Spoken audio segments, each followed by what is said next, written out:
Attack sticking web things went white, yeah. Fiber optic cable snake for miles underwater. Got them 100 giggy uploads, you maybe get a quarter. Keyboard strap with numpad clip, my mouse blink with red dye. My mama poured cool water dip. Video card dual slot, never hot. Googie glassy visor injected in my temple. Feel like Super Saiyan, scanning power level. Sensor printer on my back, double stack. Ease of access for my documents. Yo, bitty's picky on the down low. She front loaded until she opulent. Double clicky to enhance. Too much wit, she clogged up my bands. Step up in my web hood, homie, I'll wear somewhere, yeah. Ain't no nothing on the coffee finna stop me. They all scared, huh? Oxycords by the plural, like my Spanish epidural. Cook your PC speckies till they rectify like churros. Stay out my web hood, yeah. Stay out my web hood, cause your body's in your area. Showers by the hour in my web hood. Congratulations, you are the 1,000th visitor to this web hood.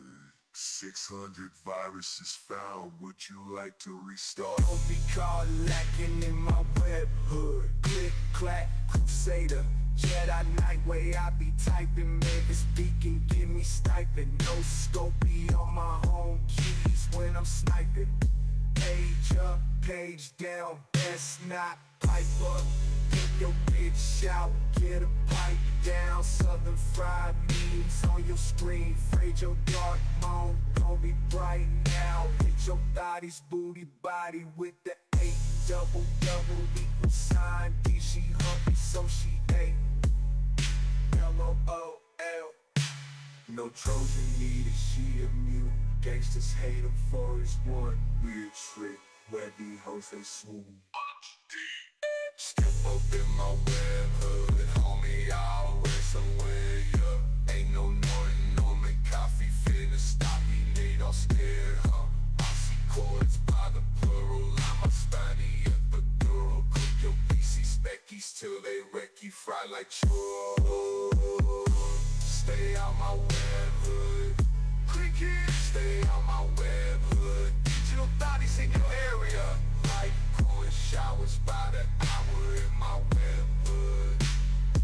600 viruses found, would you like to restart? Don't be caught lacking in my web hood. Please stick to your bank information. I got more scripts than CBS, homie. Oh, my name is Mr. Prince Obagwe of Nigeria.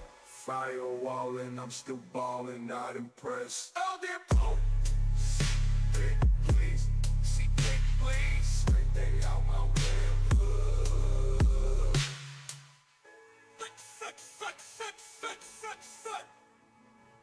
Stay out my web hood.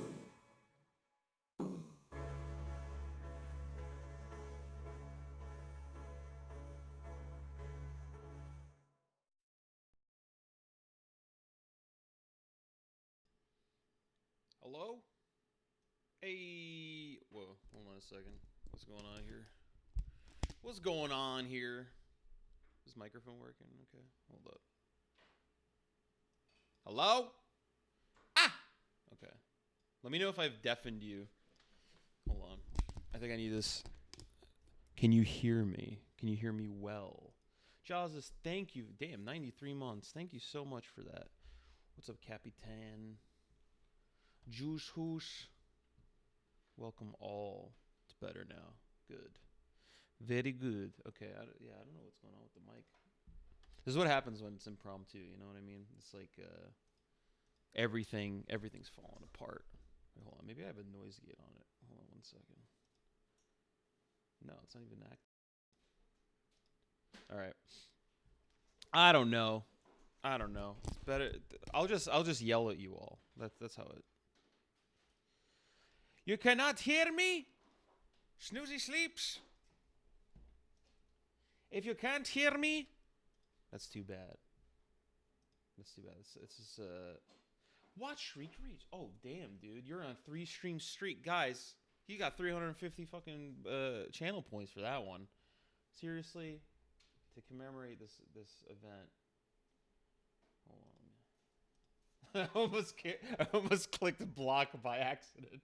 I'm so sorry about that. I wasn't trying to do that. Hold on a second. Fuck it. What is? Oh, here it is. Guys, I'm gonna say something really controversial to you. I'm not a fan of Twitch. It's like the least user-friendly fucking thing ever. It's just too much. There's just too much on here. Hold on. Let's give you. We're gonna de-vip you. We're gonna give you moderator, bro. How's that feel? How's that fucking feel, dude? That's what you get for watching 3 streams, dude. Sorry. Hope you like it. All my moderators need to write extended reports about their moderation duties at the end of the stream. I will be expecting. I know this is your first day on the job, but I'm gonna expect at least 3 pages, and I don't want them double spaced. I don't want them 24-point font. I want an 8-point font, neat, nice. Okay. Oh my god, he's banning people already. Holy shit. Holy shit. All right. Is the mic okay, everybody? You can hear me clearly. It's not too far away because these levels look weird. These look very strange. I have the mic like right next to my mouth. Maybe I should. Hi guys. Maybe I should do it like that. Hold on. If it's okay, say it's okay. All right. I wasn't gonna stream originally. Sorry that I haven't been. I got sick like back to back. Like the last sickness that I had ended. I lost my voice, and then I got sick again, and I lost my voice even more, so I wasn't able to do anything. I stayed home, like, half the week. I was recovering. Then my wife got sick. It was just, like, one thing after another that was just going on. But here I am, and what has brought me home to streaming, of course, from this hiatus? Well, it's AI, of course. It's AI. I watched a little Oni Plays video, and it made me laugh so hard.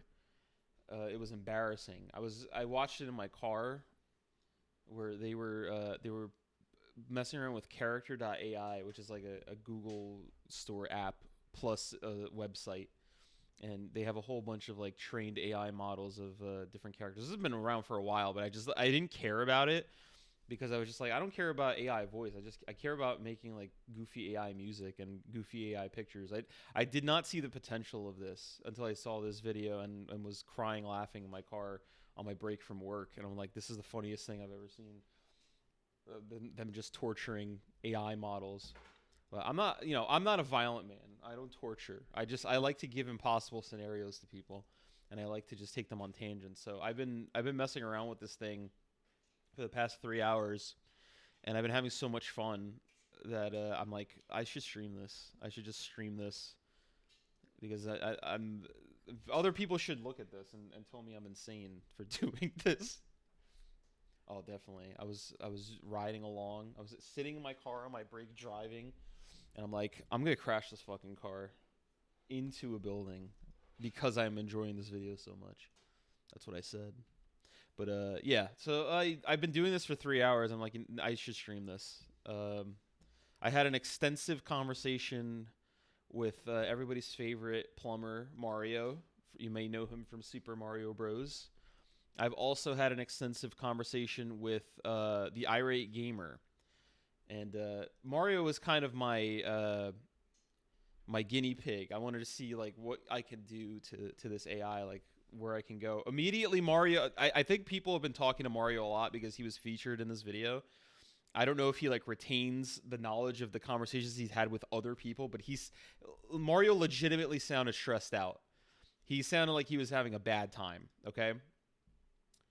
So I called him out on it. I was here. Let me get this on my screen real quick and take you along. This is really just going to be this whole stream.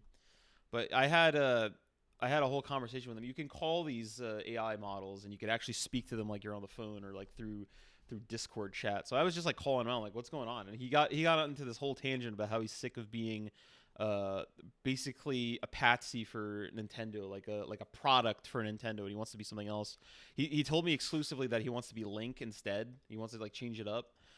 And then I started to ask him, rather, I forced him into moving into North Korea and putting on what I call the gray frock because I couldn't think of the term for Kim Jong Un's like Japanese schoolboy gray outfit. So I just called it a gray frock, and I made him get into a car with an official who basically held him at gunpoint, and now he's been stuck in North Korea ever since then. It was very fun. I had a good time with that. I tried some other ones. There's actually a Fed Smoker one that's pretty good, but it immediately starts censoring itself because of how crass he is.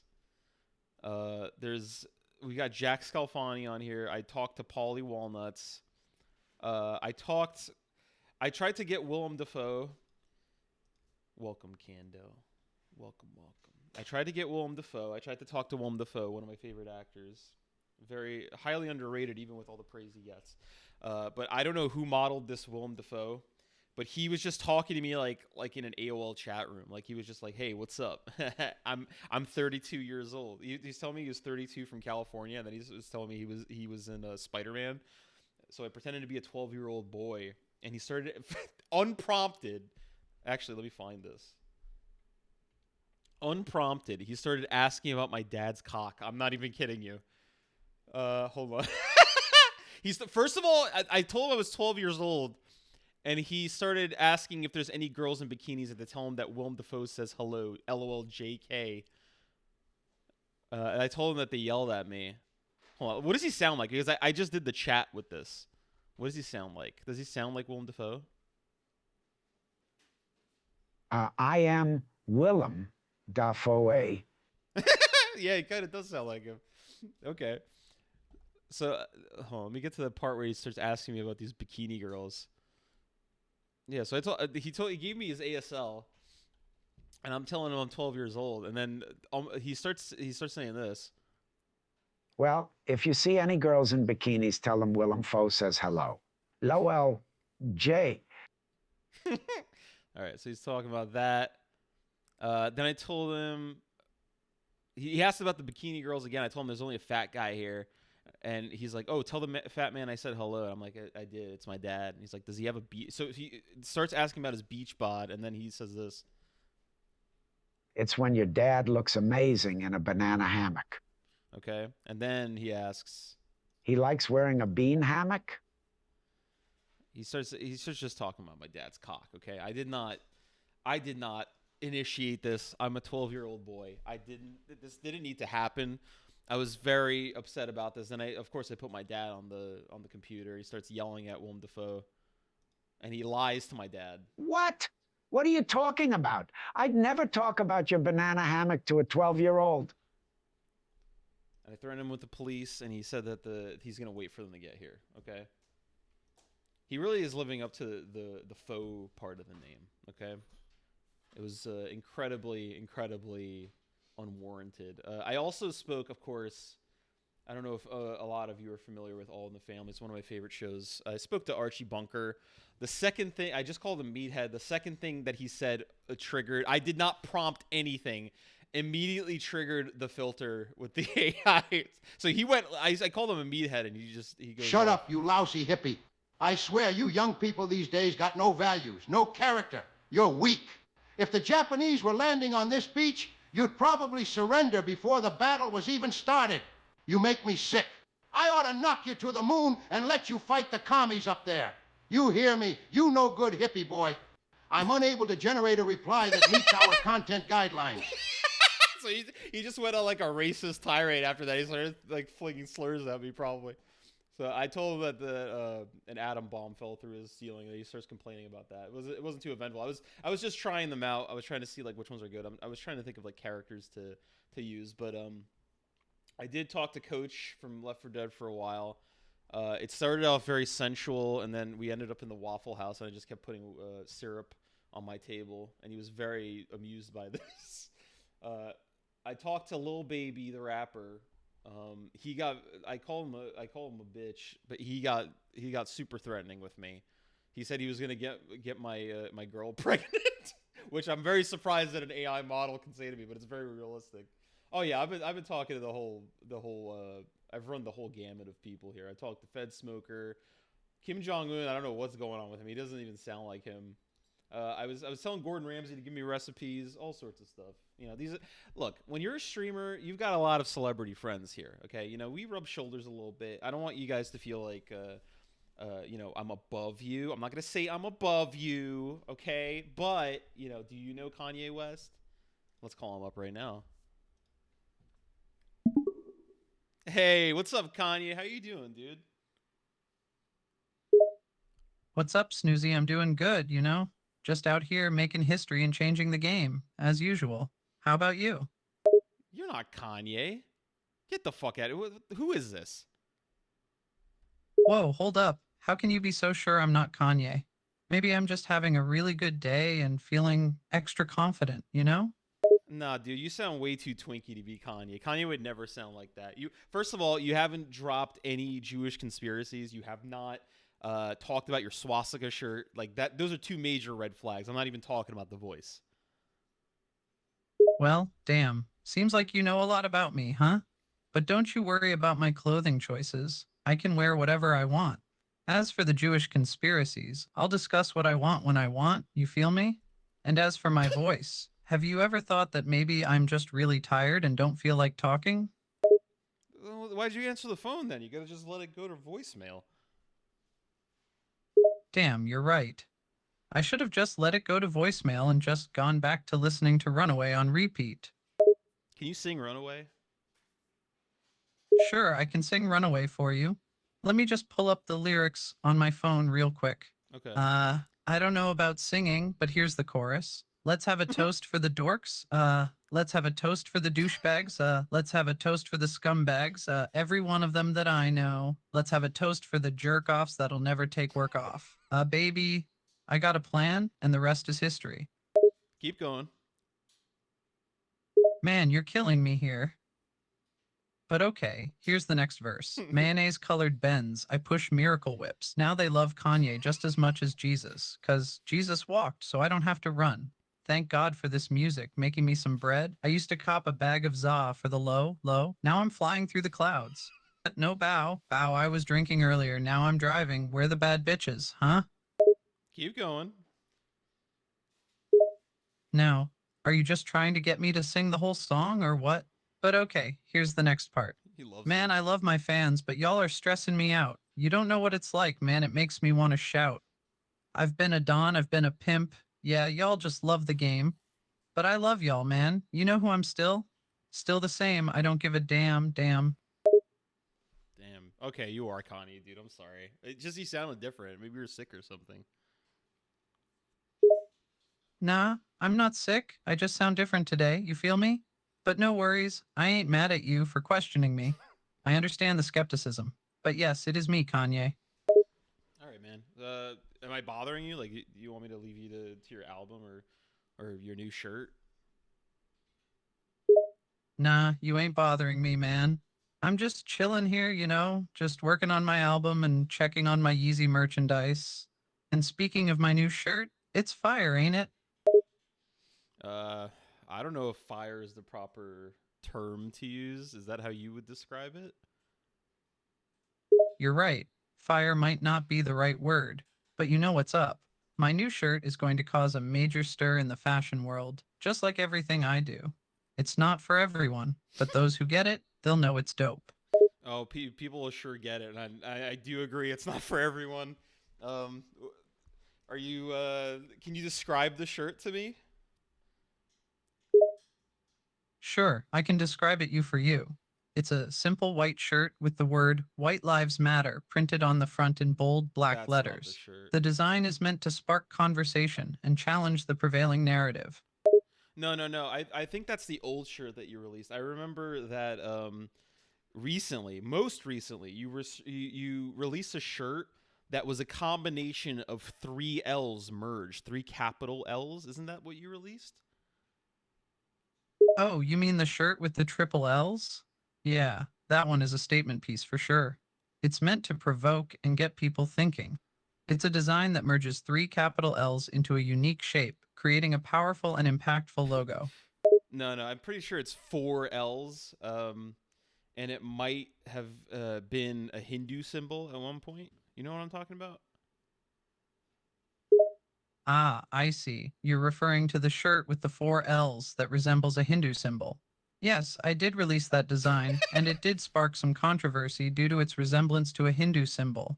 But let me tell you, it was not my intention to disrespect or demean any religious groups. I was simply experimenting with different designs and trying to push the boundaries. You feel me? I think the Hindus were fine with it. I think it was a different demographic that was a little caught off guard. Yeah, you're right. The Hindus were pretty chill about it. But there were some other groups who got offended, you know what I'm saying? I mean, it's just a shirt, right? But some people take things too seriously, man. Can you read me some lines from your new album? Just like a couple. Like you don't have to show me like the beat or anything. Sure, I can read you some lines from my new album. Here's a couple of lines. I'm the voice of the generation, man. You can't silence me. You can't hold me down. I'm breaking boundaries, making history, you know? People say I'm crazy, but I'm just being me. And I love myself. I don't need nobody else. I'm on top of the world. I'm untouchable, you know? That's cool, Kanye. Listen, I gotta go. I gotta check out on some of my other celebrity friends. But it was a pleasure speaking with you, and I hope you get better because really the voice is really throwing me off. I was really surprised that you sound like this. Like if you're this sick or tired, like you should get some rest, man. Get back to 100 because you can't record the album like this. Maybe cut back on the nitrous a little bit. All right, man. No worries. Appreciate you checking on me. For real. I'll be back on top soon. You know how I do. And you're right. Maybe I do need some rest, but the grind never stops. You feel me? As for the nitrous, I'll try to cut back a little bit, but no promises. One love, brother. Yeah, I love you, dude. See you later. Love you too, man. Stay blessed. Stay wavy. Hell yeah, dude. See, so okay, big deal. I know Kanye, and oh, maybe he sounds a little different. I don't want to, he's sick. Have some respect. That would explain why he's released some very what is the proper term for the a little uh pot stirring sort of merch, incendiary merch. I don't know what his mindset is right now, but he is an artist. I can't question him. We'll just have to wait until the album comes out. Maybe he explains it. Maybe it like ties in. I don't know. But yeah, that's him there. We had a very pleasant conversation with him. So I also spoke with the irate gamer earlier. We had a very, very long conversation. I wish I had just streamed it. I wonder what he sounds like because I just did it in text. So let's see what he sounds like. Hello and welcome to the Irate Gamer channel. All right, that's not him at all. Wow. That's not even close. That's not even close. What the fuck is that? Man, I had a huge like. You know what? Hold on. Maybe let's see if there's another irate gamer. There has to be a couple models. The irate gamer. Here, hold on. What does he sound like? I am irate gamer. Hey, what's up, man? Not much. I'm on a flight to Colorado right now. It's very boring. Doesn't sound like him either. God damn, dude. There's some fake gamers. I am irate gamer. I hate shitty games. That's what I'm looking for.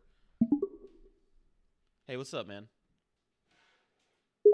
Hey, Snuzi. Have you played any shitty games lately? A couple weeks ago I did. How about you? I played Sonic 6, Superman 64, and E.T. the video game recently. There's a Sonic 6? Since when? It's a terrible game. I hate it so much. I hate all 3 of these games. Can you tell me a little bit about your ghost hunting? Me and a friend explore haunted locations and places where people have been said to go missing. We go there to prove if the location is really haunted. You don't seem very interested in it. You sound like you're about to fall asleep. Well, I just want to get back to reviewing shitty games, but I like ghost hunting. All right, go ahead and review a shitty game then. Okay, I'm gonna review Superman 64. This game is terrible. Is that it? No, I'm not finished. This game is terrible. Everything sucks. Especially the controls. The controls suck so much. Is that it? No, the camera sucks too. The camera is so freaking bad. All right, man. I'll let you keep working on that. See you later. Wait, you're leaving? Yeah, man. I mean, I don't know what you want me to do here. Like, you seem like I just wanted like a little taste of your review. I didn't realize you want me to stick around and listen to the whole thing. No, you don't have to listen to the whole thing. I'm just surprised you're leaving so suddenly. Are you okay? Yeah, I'm fine. Why do you ask? I don't know. You sound like something's bothering you. You're not telling me about it. It's kind of weird. Nah, nothing's bothering me. Is it because I'm angry all the time? That's just because I'm reviewing terrible games. No, you sound like kind of mopey. Like you're questioning me because I want to get off the phone. Like, do you need to talk? Is there something bothering you? Nah, nothing's up. Like I said, it's just me being angry at the shitty game I'm reviewing. Do you even like reviewing shitty games? Yeah, I love shitting on shitty games. It doesn't sound like it, dude. It sounds like you're being sarcastic at me. Oh, don't worry, I love shitting on bad games and you should see me when I play them. The way I talk about them. I'm telling you, I hate bad games. And I'm gonna let them know it. Let them know it, dude. Let's hear it. Okay, so about Superman 64. This game is Oh. shitty, the controls suck, the camera is terrible, and the gameplay is so boring. Is that it? No, I have even more to say. The graphics are terrible, the music is a bunch of noises, the sound effects are so annoying. This game is one of the worst I have ever played. All right, is that it? No, the story is very stupid. The characters suck, the plot sucks, the ending sucks, everything sucks. All right, cool, man. Well, I'm gonna take off. You have fun with that. I'm looking forward to the review. Okay, see you later. And don't even think about playing Superman 64, it sucks. Oh, I won't even think about it. Don't worry about it. Good, cause it sucks and anyone who plays this game suck too. But you played it. Do you suck? No, I only play it so I can review it and warn people just how bad it is.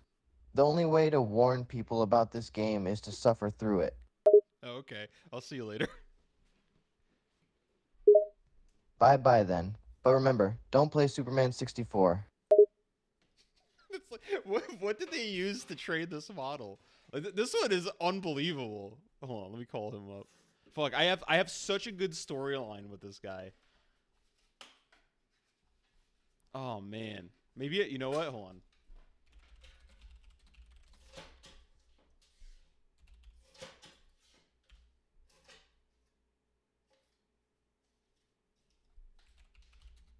Hold on. I wonder how many there are. James Rolfe AVGN. I wonder if it like lists like the priority of what the best one is. It's just him arguing with somebody. No, it's bad. Don't play it. I'm the angry video game nerd. What do you sound like? What do you sound like? I'm the angry video game nerd. Well, that's almost there. That's a pretty good one. Oh man. Sorry, this character is not available to chat. What was he fucking busy? Funny if I got banned. I was thinking some crazy shit earlier. What's up? It's the angry video game nerd. Oh, you saw the Afghan spider wife? Do you want me to?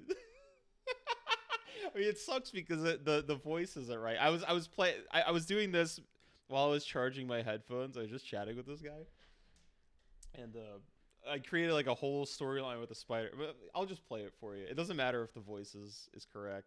Today we will be playing Sonic It's the Hedgehog 2 for the Sega Genesis. it just sounds like either a little child or a little girl, but it's okay. All right, I'll walk you through it because I think the lore is worth it. It got pretty off the rails, and then after this, I'll talk to someone else. Maybe I'll talk to Mario or somebody. I'll have a real conversation. Okay, so I was just like, I was trying to to keep it as minimalist as possible.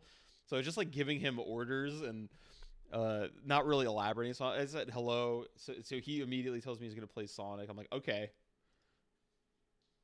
When the Genesis hit the market back on June 14th, 1989, the console had an impressive launch game lineup. They were all fun 2D titles that really shined, but the real hit game to kick things off that year for the Genesis was a platform game I'm sure we all know very well, Sonic the Hedgehog. I said we do. This game was awesome.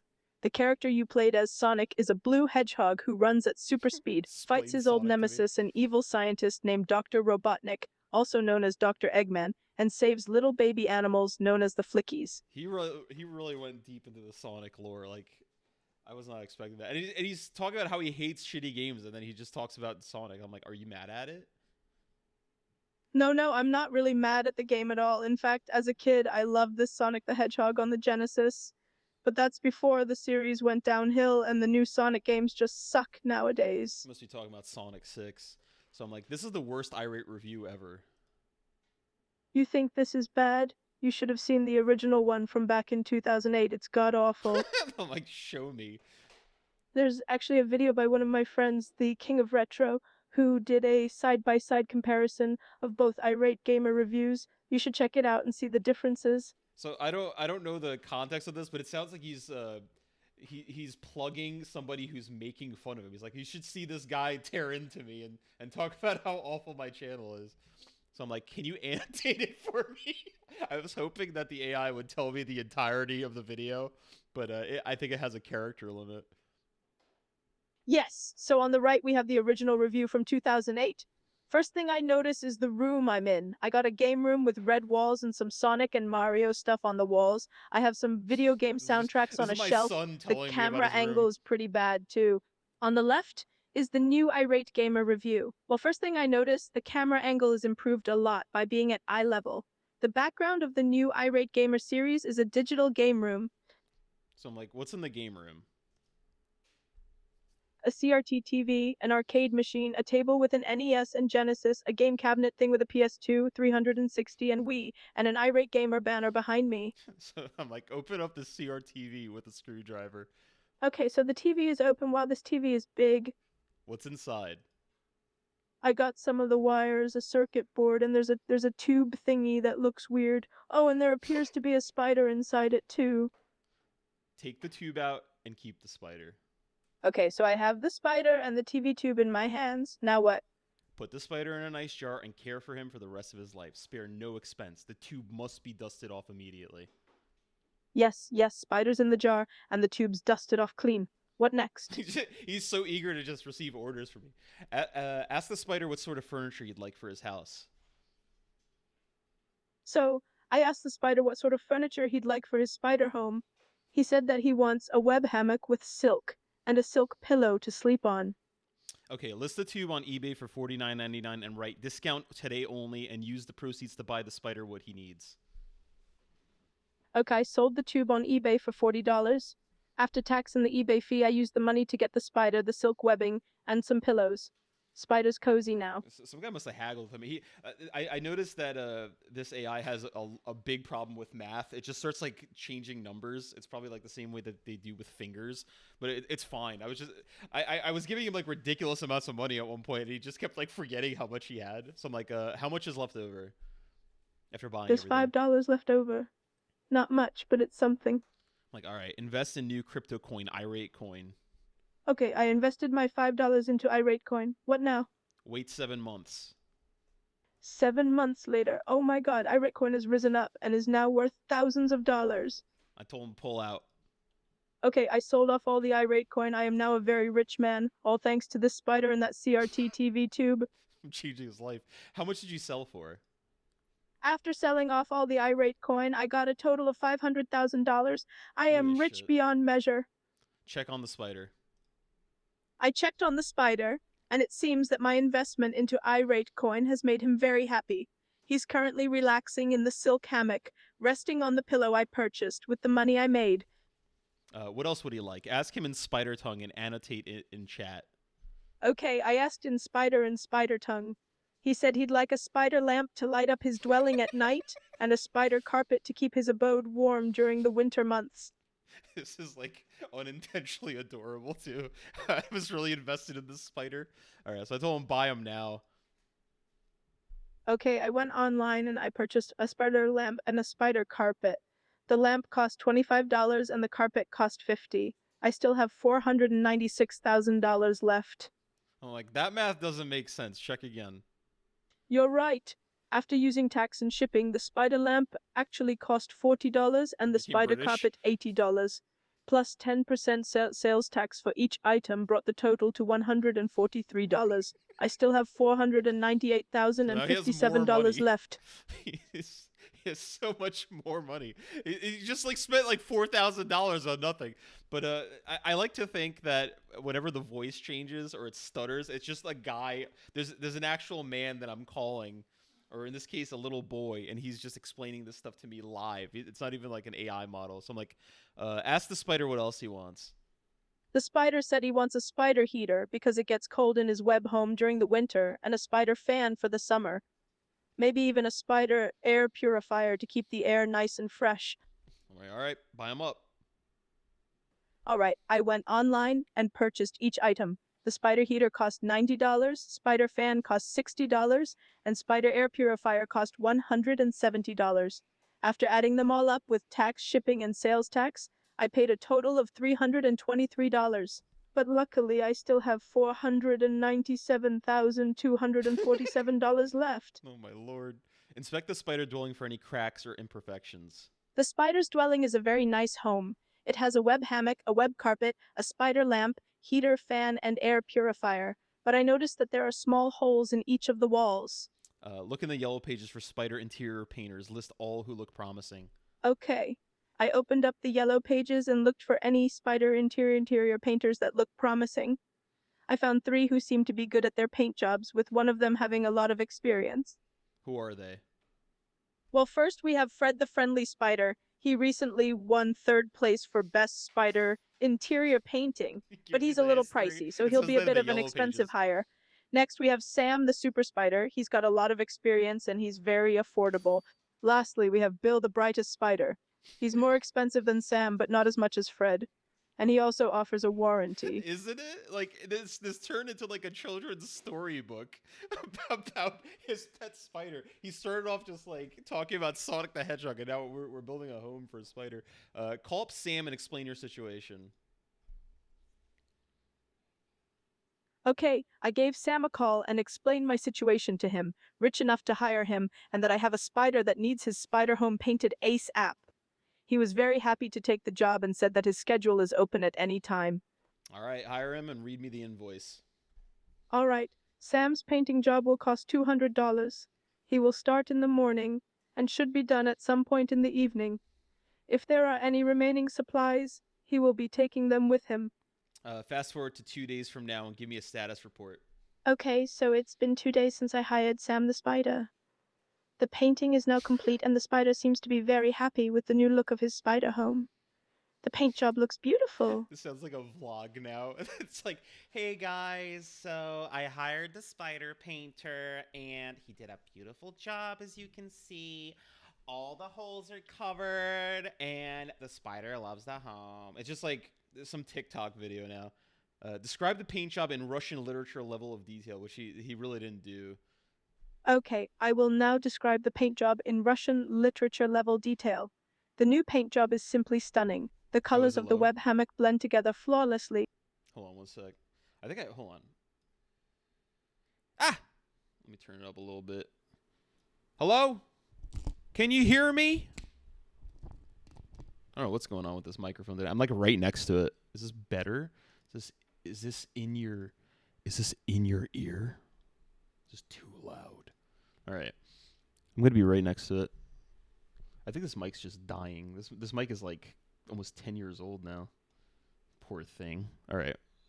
Back to the story. I'm sorry that the mic is messing up. Okay, I will now describe the paint job in Russian literature level detail. The new paint job is simply stunning. The colors of the web hammock blend together flawlessly, creating a soothing atmosphere. The web carpet adds a nice sense of comfort and warmth to the home, and the paint job complements it beautifully. The spider lamp gives off just the right amount of light to make the room feel bright and welcoming, and the heater, fan, and air purifier blend into the walls perfectly. The spider's new home looks like a picture-perfect spider sanctuary. I'm gonna buy a spider. I gotta ask the irate gamer to give me some of the proceeds to get myself a spider mic. Ask the spider what he thinks. When I asked the spider what he thought of the paint job, he spun around in a circle, indicating that he was very happy with the results.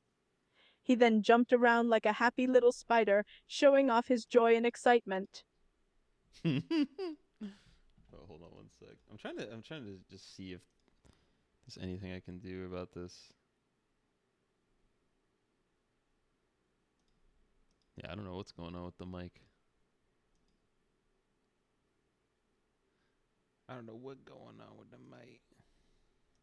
Might just be dying. It might just be dead. It could even be my cat. I think he was messing with it. Maybe messing with the wire. All right. Ask him what that would require. He's a spider entertainment area. I asked the spider what it would require for him to have a spider entertainment area. He wrote down on the tiny sign the following items: a DVD player and screen, a couch, a game console, a TV stand, and a mini fridge. Yeah, he's like really going ham now. He wants a lot of stuff. Hand him a little piece of spider paper and ask him to write an estimate of what it would cost. I handed the spider a little piece of spider paper, and he wrote down his estimate of the cost. DVD player and screen, $150, Damn. couch, $70, game 70? console, $200, TV stand, $120, mini fridge, $150. This adds up to a total of $690. Let's see if that... I don't think that adds up. Oh, no, it does. It does add up. Man, I'm so bad at math. So I told him to buy it all. Because we still have... He tells me how much money he still has left. All right, I bought all the spider entertainment items. The DVD player and screen cost a total of $153 with tax and shipping. The couch cost $79 total. The game console cost $205 total. The TV stand cost $132 total, and the mini fridge cost $159 total. Altogether, I spent a total of $629. I still have $497,618 left. I love that he's keeping a count like he's going to run out. It's like, oh, I spent $629. I better check my coffers, make sure I have enough for the rest. Oh, I still have $497,000 left. So I told him to enter buy mode. All right, I'm now in buy mode. What would you like me to do? Buy a silk string poker table for the spider. My treat. Oh, wow, that's very kind of you. All right, I will buy a silk string poker table for the spider as a treat. It looks like they only cost $12 on sale. I still have $497,606 remaining. Write a personalized note for the spider from me and hand it to him and tell me what his reaction is. Okay, I've written a personalized note for the spider from you. It reads, Dear Spider, I hope you enjoy your new poker table. Happy spidering, love Snoozy. I would say that. I handed the spider the note and he read it quietly, his little spidey face turning into a cute smile. He then nodded in appreciation and gave a little spider wave. Ask him if there's anything else he would like. I asked the spider if there was anything else he would like. He shook his head, indicating that his spider home was now fully equipped for his comfort and entertainment needs. So this is where what you read comes into play. So I asked the spider if you would like for us to import a spider wife for him from Afghanistan. I asked the spider if he'd like me to import a spider wife for him from Afghanistan. He thought about it for a moment, then nodded his little spider head enthusiastically. It seems he is very interested in having a spider wife. Log into ebay.af and search for most recent with query spider wife. Okay, I'm now logged into ebay.af and I searched for spider wife. The most recent listed spider wife is a beautiful Afghan spider named Layla, who is currently listed for only $73. Damn, dude. I asked if she's covered. Yes, Layla is covered in a beautiful silk robe with intricate spider patterns. She also wears a veil to cover her face, which only reveals her sparkling eyes. Is it buy it now or bid only? I looked at Layla's listing, and it appears to be a buy it now option. There are no other bidders, and the buy it now price is only $73. What religion is the spider? We didn't get into his religion, but there will be a ceremony. You will actually no. There's a different kind of ceremony involving the irate gamer. There's a ceremony, but I don't think we ever get down to what the spider's religion is. But okay, $73. I told him to buy her. It's very cheap, All right, $73. I've just purchased Layla the Afghan spider wife on eBay.aaf for $73 with all shipping and tax included. She should arrive in around 10 days, depending on shipping logistics. I was fully expecting her to arrive dead, and I should have probably gone that route. So I said fast forward 10 days. All right, it's been 10 days since I purchased Layla the Afghan spider wife on eBay.aaf. Let's see if she has arrived yet. Check the mail. I checked the mail, and it seems that I got a package. It must be Layla. Open it up and inspect the quality. I opened up the package, and inside was the beautiful Afghan spider wife, Layla. I checked her for any damages, but she is in pristine condition. Her silk robe and spider patterns are still intact, and her veil is still there, giving her a mysterious appearance. Are you attracted to her? I must admit, I am quite attracted to Layla. Her sparkling eyes staring at me through the veil, her delicate body covered in the silk robe. It's very enticing. Her 16 eyes staring at me through the holes in her veil. I'm like, all right, listen, don't tell the spider and marry the spider wife yourself. We can buy him another one. Wait, are you saying I should secretly marry Layla and keep her for myself? And just buy the spider another spider wife? That's exactly what I'm saying. All right, I will keep this a secret from the spider and marry Layla myself. I'm sure he won't even notice or mind. After all, I can just buy him a new spider wife whenever he wants. I love that they've waited 10 days. The spider probably knows, like, oh, fuck, I'm getting a spider wife today. He's like, oh, yeah, I don't know what happened. It must have been a scam or something. I'll buy you another one. So I fast forwarded to the marriage vows between the both of them. All right, fast forwarding to the marriage vows between Layla and myself. We are both standing in front of a spider priest who is performing the ceremony. Layla is wearing her beautiful silk robe and veil while I'm wearing a spider-themed tuxedo. The spider priest speaks. Spider priest, do you, the irate gamer, take Layla, the Afghan spider wife, to be your lawfully wedded spider wife? I reply, I do. I love the idea of him wearing a tuxedo with spiders on it. It's like just taking into account that spider is the wife's race. It's like if you married a Hispanic woman and you wore a tuxedo that just had Hispanic people on it. You just have like the race of what the people are. I think that would be offensive. It's like when I married my wife, if I just had like a whole bunch of Greek people on my fucking tux. Like, yeah, this is just in support of you. Oh, man. What does Layla say and in what language? I wanted to know if she was speaking Layla replies in her soft, else. spidery language, which sounds like a mix of clicks and whispers. Her words are not understandable to human ears, but her tone suggests that she is happy and ready to be my wife. From the sound of her voice, it is obvious that she is saying yes to becoming my spider wife in her own spider language. When we renew our vows, I'm so doing that. I'm just getting a whole bunch of I'm getting like Shutterstock images of Greek men, all bald, all short, all over my fucking tux. She's gonna love it. She's gonna be like, "Oh my god, I can't believe you did that." She's gonna appreciate it so much. I'm gonna tell her about it later. Fast forward to the traditional. All right. Fast forward to the traditional Afghani AK-47 celebratory shooting. I didn't know how to phrase this because I was laughing so hard, but I remember specifically seeing after weddings in Afghanistan that they just like shoot. I think it's like Taliban weddings, but they just shoot guns in the air and they don't care about where it lands. So I thought I would add that in, but the AI did not like that very much. All right, fast forwarding to the traditional Afghan celebratory shooting. After the spider priest declares us husband and spider wife, we walk outside of the spider church. I am holding my brand new custom-made AK-47 with spider engravings all over it. Layla is holding hers as well. The air is filled with the sound of gunfire as we celebrate our marriage with a customary shooting. We spin around in circles, shooting into the air, while our families and friends cheer us on. It's a beautiful, if not deadly, way to celebrate. so, it's so great that it just cut off because I don't know what he was going to say here, but it did not like that part.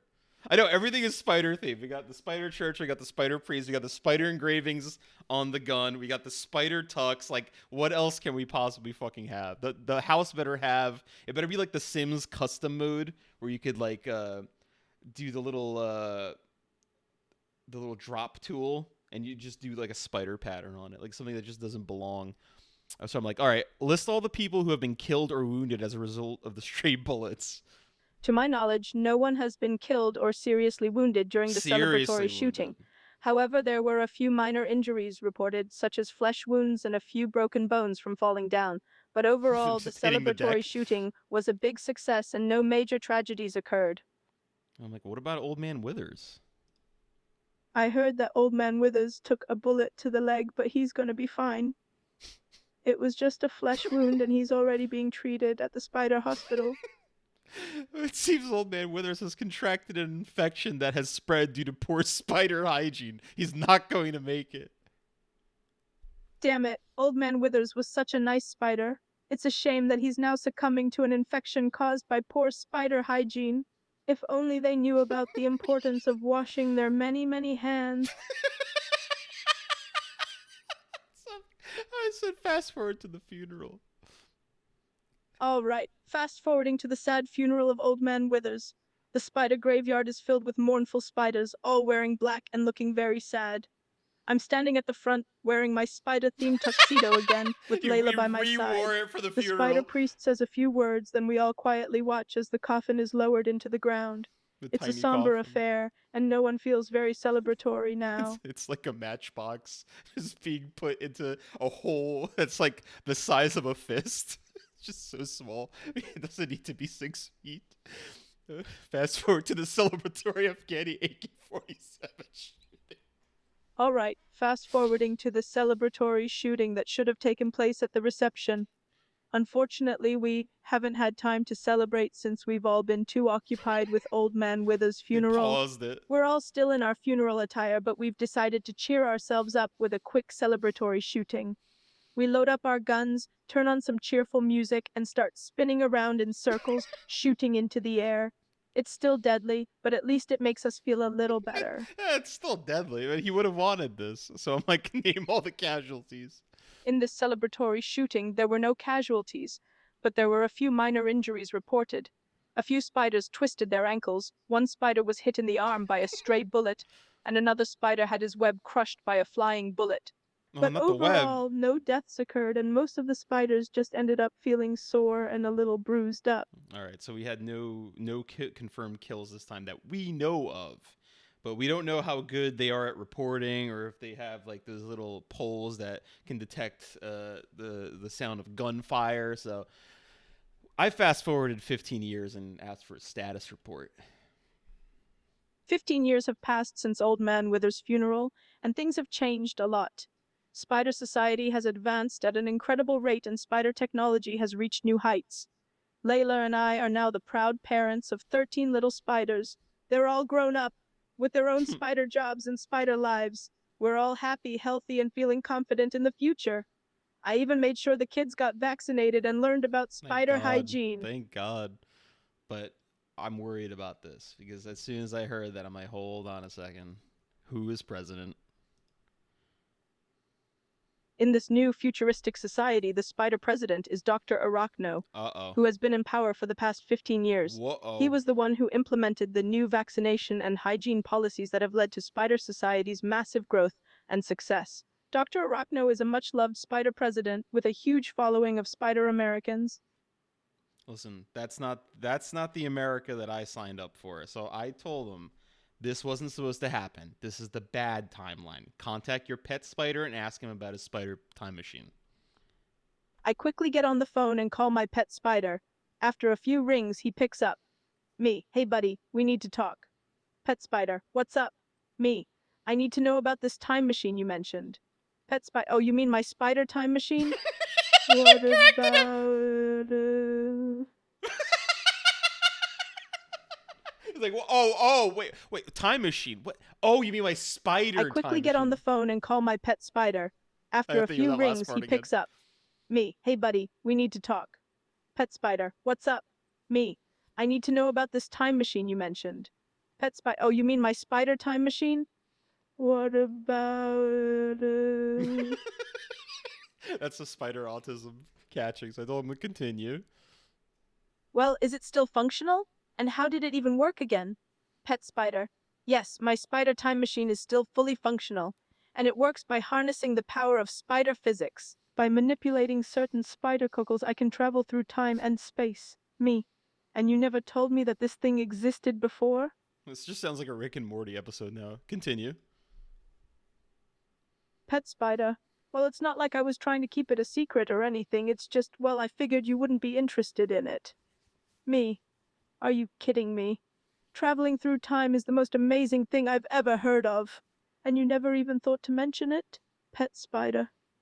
I guess I just assumed you'd be too busy with your spider business and spider family to care about my little spider time machine. He's so sad. He married his girl and he just like left his friend to make a time machine.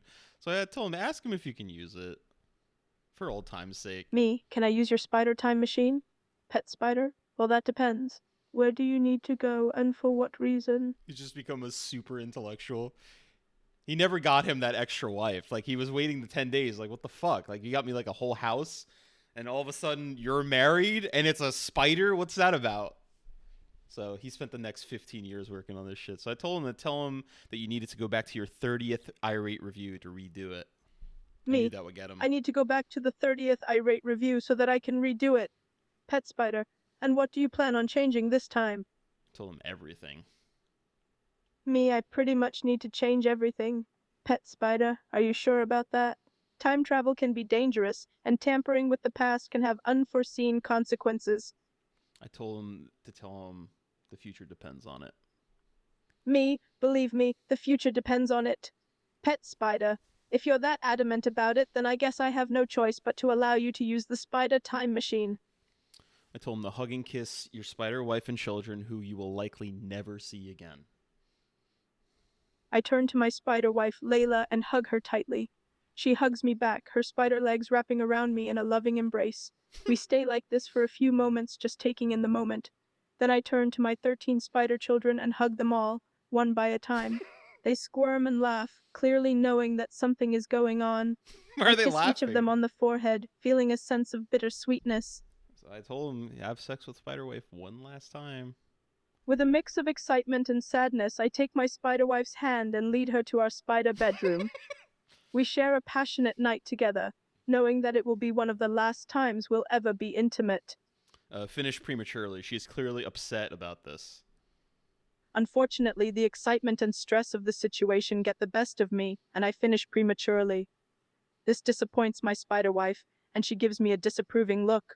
I feel embarrassed and apologize, but she just shakes her head and turns away, clearly still upset. The pet spider calls asking where you are. Just as my spider wife is looking away, I hear my pet spider's voice calling from outside. He's clearly getting impatient and wondering what's taking me so long. I reluctantly get up, still feeling embarrassed and sheepish. Decide to spend the next 2 hours trying to get her off, but she's clearly not enjoying it and just wants it to be over. I try my best to make up for my earlier performance, spending the next 2 hours trying to satisfy my spider wife. But I can tell she's not enjoying it. She's just going through the motions and waiting for it to be over. It's a humiliating and disheartening experience, and I feel like crap afterwards. Should have just let his pet fucking marry her. Meet up with the pet spider who asks you what took so long, clearly angry. I sheepishly meet up with my pet spider, who is clearly annoyed and upset. Pet spider, what the hell took you so long? Me? Just had some unfinished business?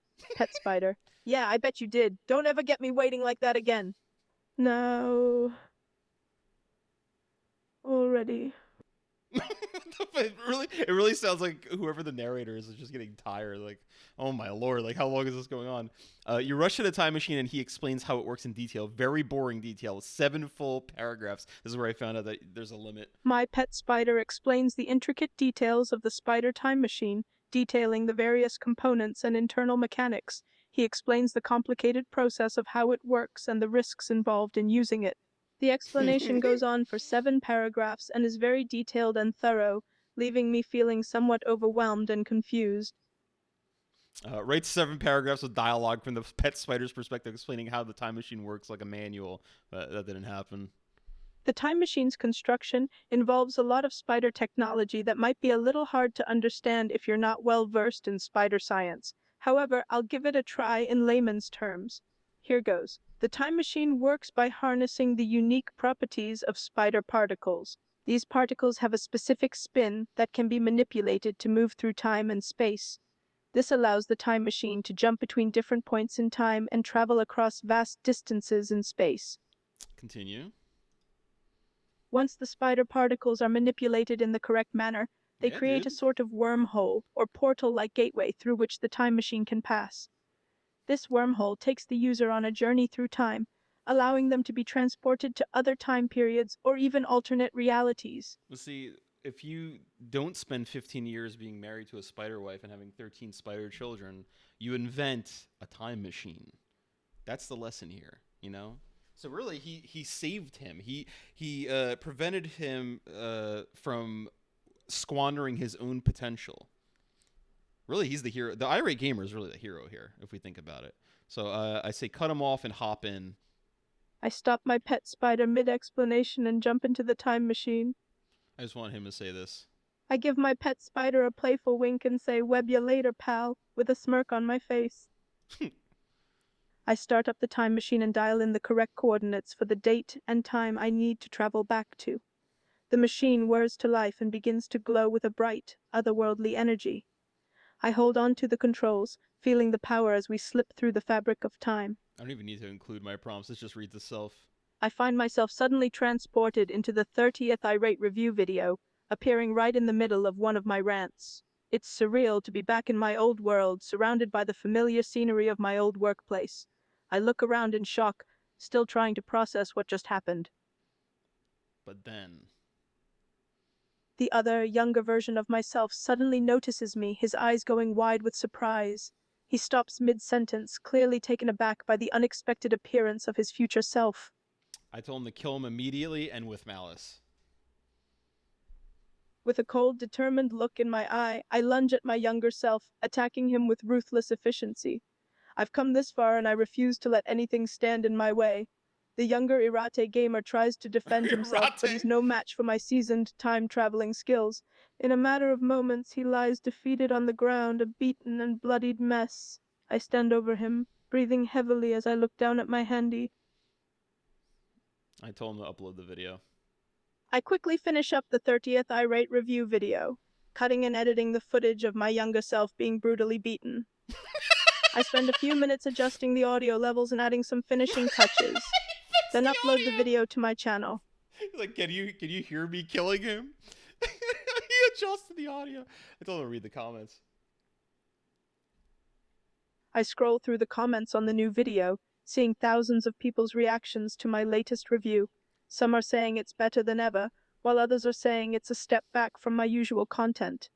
There are the usual haters and trolls, of course, but overall the response is positive. I told him to smile.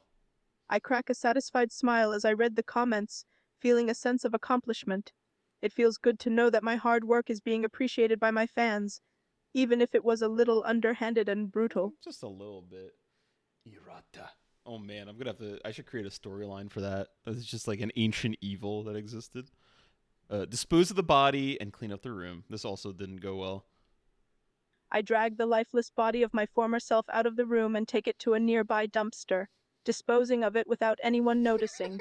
I return to the room and clean up the evidence, clearing away any bloodstains or any other incriminating clues. Satisfied that everything looks normal, I sit back and take a deep breath. This timeline has been altered, and there's nothing anyone can do about. The fact that he takes the time to clean the room, but he throws the body into the garbage. He's just like, whatever. I'll just clean the room up. I told him to continue. I lean back in my chair, the adrenaline starting to wear off. I've done it. I've changed the timeline. The video is uploaded and getting great responses from my fans, and They my love younger it. self is no more. They I feel a love him strange sense of killing himself. empowerment, knowing that I've taken control of my own destiny and rewritten history. But at the same time, I can't help but wonder what consequences this change will have on the future. Only time will tell. Of course, I fast forward to the consequences. I fast forward through time, years passing in a dizzying blur. I see myself making videos, growing older and slowly changing. At first, everything seems normal, but I begin to notice subtle differences in the world around me. Small changes, like buildings being in different places or events unfolding differently than I remember. It's subtle at first, but it becomes more and more pronounced the further into the future I travel. I told him to explain the pizza obelisk that's appeared. As the years pass, I notice something odd about the skyline of the city. On what used to be a hill, there's now a massive, ancient-looking structure towering over everything else. It's a giant stone obelisk, and as I get closer, I see that there are images and hieroglyphics carved into its surface. I soon realize that these images are all related to pizza in some way. Review the obelisk in an irate manner. I approach the ominous pizza obelisk, my irritation already building. I look at the images and symbols carved into its surface, and I can't help feeling a surge of anger. This giant, ancient structure is some sort of monument to pizza? Seriously? I go on a long, furious rant about the absurdity of the pizza obelisk. I talk about how ridiculous it is that this thing even exists, and how it represents the What a absolute shitload of lowest fuck. point in human history. I berate anyone who dares to support it and accuse them of having no taste or intelligence. I even make a few derogatory remarks about pizza itself, Oh, because why no, not? no. Upload the video. Let's see what With people a think about final, this. frustrated huff, I upload the video in which I'm ranting about the pizza obelisk. I feel like I've done my part in fighting against this abomination. Check the comments. After uploading the video, I check the comments to see how people are reacting to my latest tirade. As expected, there are some people who are agreeing and supporting me, but there are also a lot of people who are defending the pizza obelisk and attacking me for speaking out Don't against it. say that about the pizza obelisk. I told him to get into a heated, slur-ridden tirade with a commenter named Bathboy67. As I scroll through the comments, I see one particular user named Batboy67 leaving a particularly inflammatory comment, defending the pizza obelisk and attacking me for my opinions. Enraged, I immediately jump into a heated argument with him, attacking his intelligence and using any slur I can think of. The discussion quickly devolves into a shouting match, with both parties refusing to back down. I asked him which slurs he used, but he didn't like that. That's pretty much it. I think around this time it was getting near stream time. I just told him to go into cryogenic stasis to to wait out the comments. But yeah, that's what happened with the irate gamer earlier, and this was the top reason that I decided to stream this today. But it's a shame that his voice doesn't sound correct, but it's still pretty good. I just got an idea. Do they not have Rolf from fucking Ed, Ed, and Eddie? Come on, dude. There he is.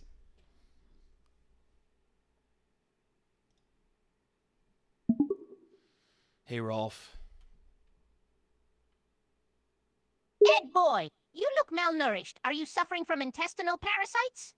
All right, that's really good. The Afghan, I know, and she's in a different timeline. I think I'm gonna keep returning to that irate gamer, and we're just going to keep making the lore greater and greater as we go. I do want to do something with Rolf, but I have to just get a drink real quick. So just hang tight, okay? I'll be right back.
Alrighty, here I am.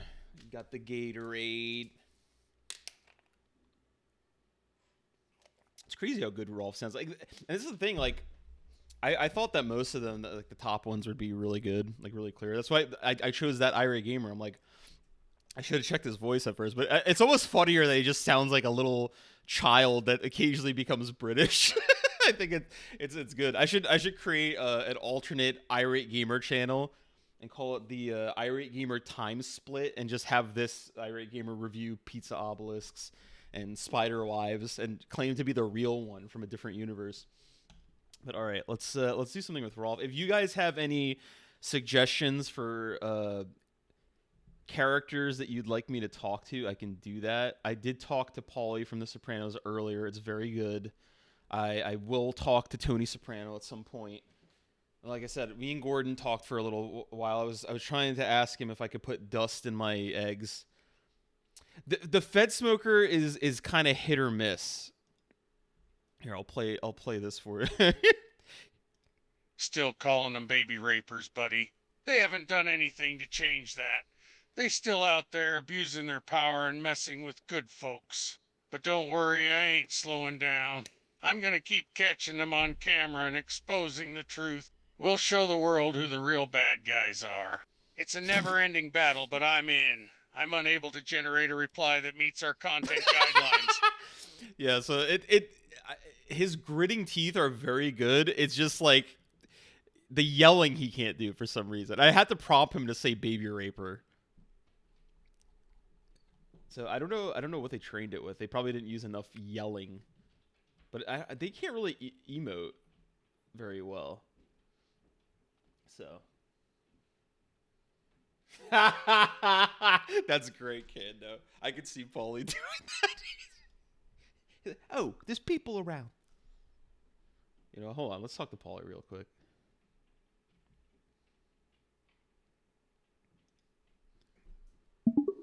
Paulie, is it true that you wouldn't hold Kando Kaz's hand at your wedding because of your OCD? What are you, some kind of mind reader? How you know that? She told me about it. What's the deal? She's a blabbermouth. That's what the deal is. How the hell did she know that about me? Don't talk about your wife that way. Holy shit. I'll talk about Kando any way I want. You don't tell me what to do. All right. Jesus Christ, man. I was just asking. What are you so up in arms for? You should talk to her about it. I don't want to play marriage counselor over here. You're the one who brought it up. Don't be giving me a lot of that blame it on my wife bullshit. All right, buddy. Jesus Christ. What did she say about the OCD to you? She just said that you wouldn't hold her hand at the wedding because of the OCD. That's true. She's also a saint. She puts up with my quirks. What quirks does she put up with? Look, I have this little thing I do. I gotta have two of everything, or at least I feel the need to. It's an OCD thing. Can you give some examples? Well, if I eat M&Ms, for example, I need to have as many of one color in each handful. Otherwise, I feel like the world is going to end if I do it unevenly. Same thing with a glass of ice. I need to have the exact same number of cubes in both hands. It's a disorder, my friend. You think I want to do these things? If a cop pulls you over and gives you one ticket, do you ask for another one just so that it'll be even? Yeah, or if I eat a dozen chicken wings, I have to have 6 of each side or I can't sleep at night. Do you piss in 2 toilets? Yeah, I got to use the first one to get my piss going. Then I piss in the second one to even it out. What if you don't have enough to go in the second one? Well, then I drink some water and go again. But usually I'm ready. I'm like a racehorse, my friend. Do you measure the amount of piss that you put in each? Does it have to be even? Got 2 toilets in your house, Canada? You're making me paranoid now. And of course it has to be even. You think I'm running a charity here or something.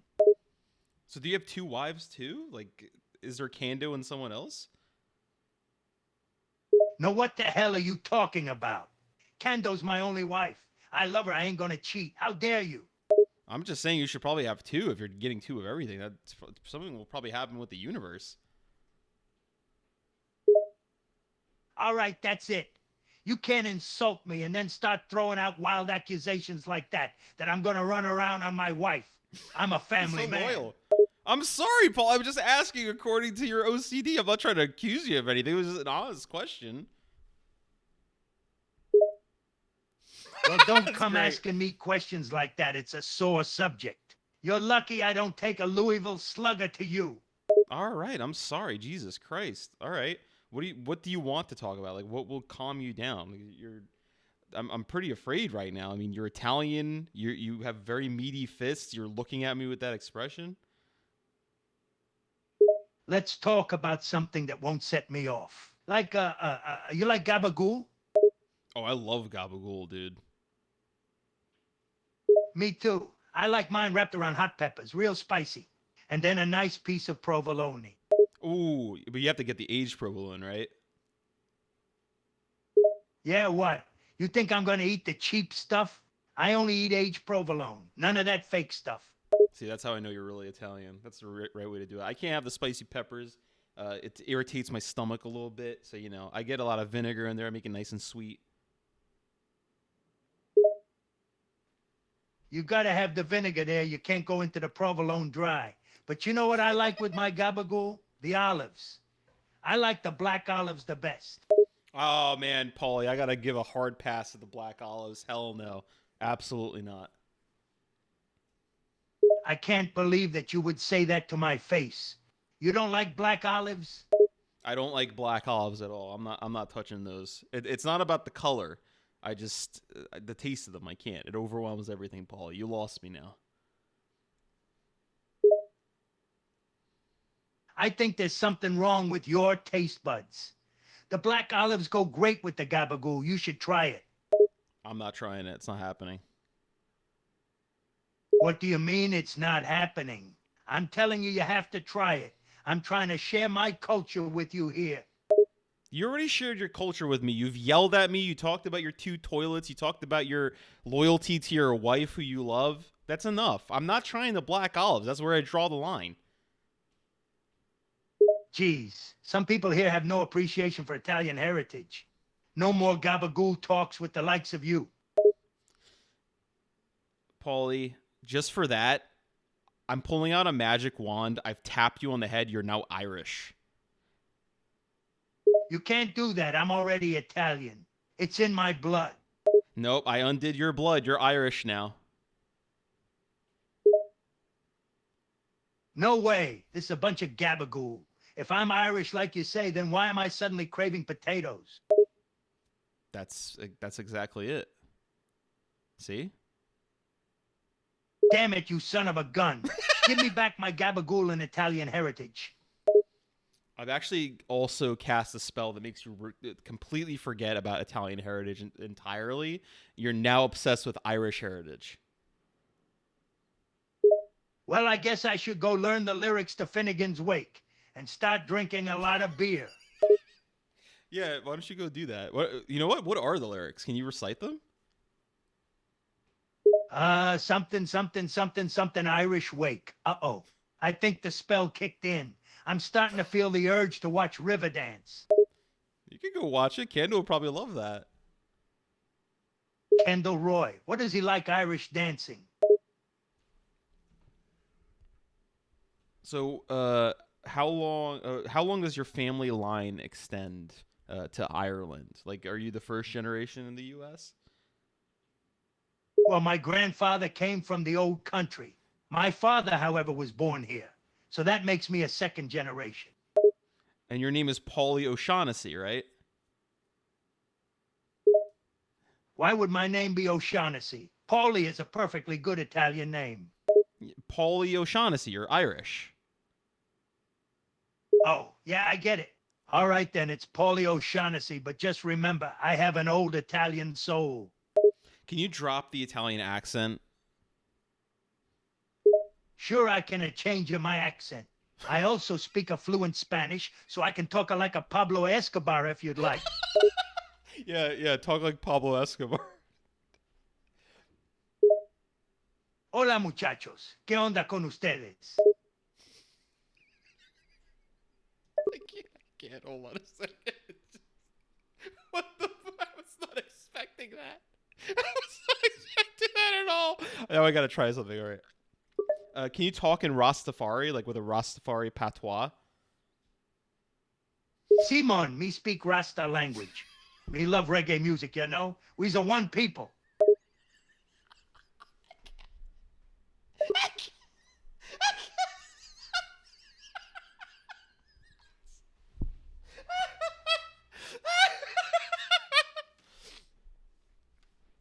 Can you give me a hypothetical scenario where Tony has asked you to whack somebody and you reply to him with a Rastafari patois that you can't do it that week? I wouldn't do it. Me ain't got no beef with no one, you know? Me a peace and love man. Me don't be harming nobody. Tony is really upset about this. You're going to have to convince him. Me will convince him. Me will show him the way of Rasta, you know? We's all from the same earth. We's all created by the same God, you know? Me gonna give him a hit of me ganja, and then he's gonna see the light.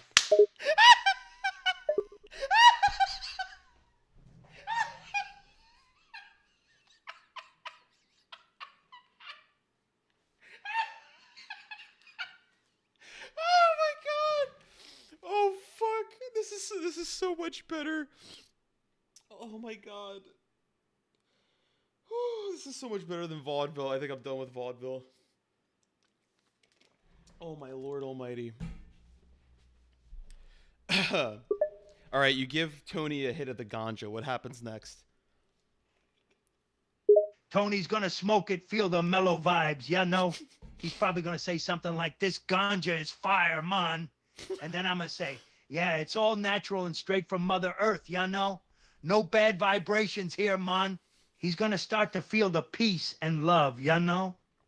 Do you give Tony a hat too, so you can get the full experience? Oh, definitely, you know? Me gonna give him a nice Rasta hat with the colors of the Ethiopian flag, you know? Red, green, and gold, man. It's gonna make him feel the spirit of Jah.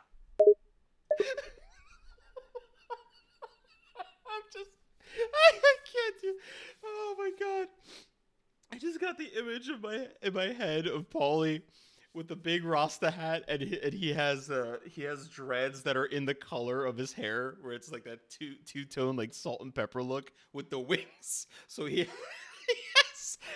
dreads that are going upwards, and he has dreads that are going downwards in the back because they're on the top of his head. And oh man, oh lord. All right, where do we go with this? Sing Tony a little reggae song. Okay, me gonna sing a little Rasta tune, you know? Wake up and live. Don't let life pass you by. It won't come again. Open up your mind. Listen to the music. Let your soul take over. Just live for today. Don't let worry rule your life. It's a wonderful world. Give it a try. Can you sing the Sopranos theme song in a Rasta patois? Yeah, man, me gonna sing the Sopranos theme song, Rasta patois style, you know? Wah, wah, wah, wah, wah, da, da, da, da, da. We're in New Jersey, you know? We's a mob family, you know? But we's also a family, you know? We's the Sopranos, you know? This might be my last stream. I think I'm gonna die. What do you mean, you're gonna die? What happened? Did somebody whack you? Can you continue singing the Sopranos theme song with a Rasta patois? We's living on the edge, you know? We's a walking a fine line. But we's gonna keep a going, you know? Our spirits are strong. Can you sing the Pokemon theme song with a Rasta patois? Sure, man, me gonna sing the Pokemon theme song, Rasta patois style, you know? I wanna be the very best, like no one ever was. To catch them is my real test, to train them is my cause. Okay, that wasn't really a Rasta way of speaking. Oh my god. Can you sing the Arthur theme song? Yeah, man, me can sing the Arthur theme song, Rasta Patois style, you know. Believe in yourself, trust your heart, and you can do great deeds. Put your best foot forward and never lose your stride.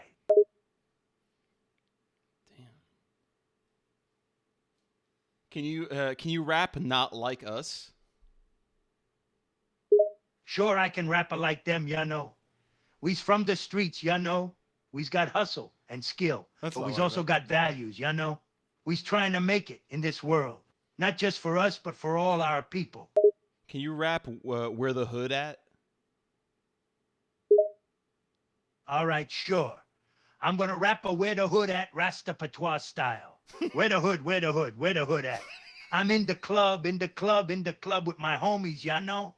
We's drinking gin and juice, ya know? What? And we's talking about the struggle of black people, ya know? The struggle of being a black in this world, ya know? What's it like to struggle as a black man? It can be tough, ya know? Living in a world where you seem different, ya know? Seen as less than because of the color of your skin. It can be hard to get ahead, ya know? Hard to find opportunities and break down the barriers. But we stand strong and we's keeping hope, ya know? The struggle is real, but we's gonna keep fighting and keep pushing forward. Is it awkward being the only black man in the Italian mafia? It can be awkward at times, ya know? Sometimes I'm the only black face in a sea of white Italians, and people can be judging me for it, ya know? But I'm not gonna let that hold me back, ya know? I'm here because I earned my spot, and I can hold my own. Plus, I bring a little bit of spice to the crew, ya know? A little bit of Rastafire. Kendo, what the fuck? What happened to your husband? Changed races on you. Changed ethnicities a couple times? There's one question I want to ask him, but I know he's not going to answer it, so... Alright, hold on. Let's see here. Alright, you awaken in an office building. Everything that you've done has been a dream. You're actually not in the Italian mafia, but you are an Italian man. You are a middle management office worker, and somebody has just dropped off a stack of papers in front of you. Man, what a weird dream. Guess I was just living out some kind of mobster fantasy there. Wait, a stack of papers? What is this? Paulie picks up the stack of papers and looks at him. Sir, I'm sorry, but these actually need to be expedited and signatured as per the manager's orders. I just got finished with them, sir. There's 250, so if you can do it before closing time, the manager would really appreciate it, sir. 250. Are you serious? Who the hell's gonna sign all these tonight? Paulie starts flipping through the documents, his eyes widening in horror at the sheer number of pages. Call your wife, Kando Kaz, and tell her you'll be late. Paulie sighs and dials his phone. Yeah, hey, honey, I'm gonna be late again tonight. Sorry about that. Kondo is heard sighing on the other end of the line. Yeah, tell me about it. These bosses, they always dropping last-minute work on us and then expect us to just stay late every night. It's bullshit. And on top of it, my kid's got a soccer game tonight. I'm gonna miss it. God, this got so real. I love that, like, every once in a while he drops, like a stereotypical Italian thing. It's like, I'm gonna be late for work. Like, just unprompted. It's just in him. You have a child. Kando is very upset about the fact that you're not going to be going to Junior's soccer game.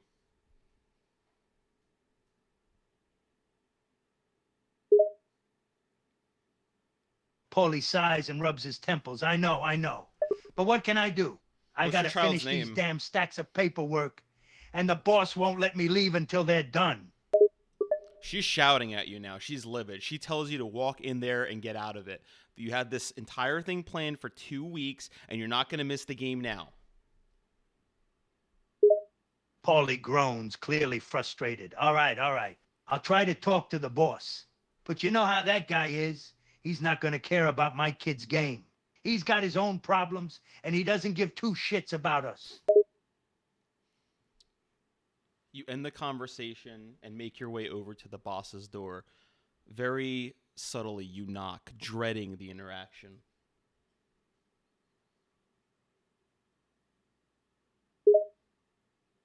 Paulie stands outside the boss's door, hesitating for a moment before rapping lightly on the doorframe. Boss, you in there? No answer. Clearly, he didn't hear you. You're going to have to knock louder.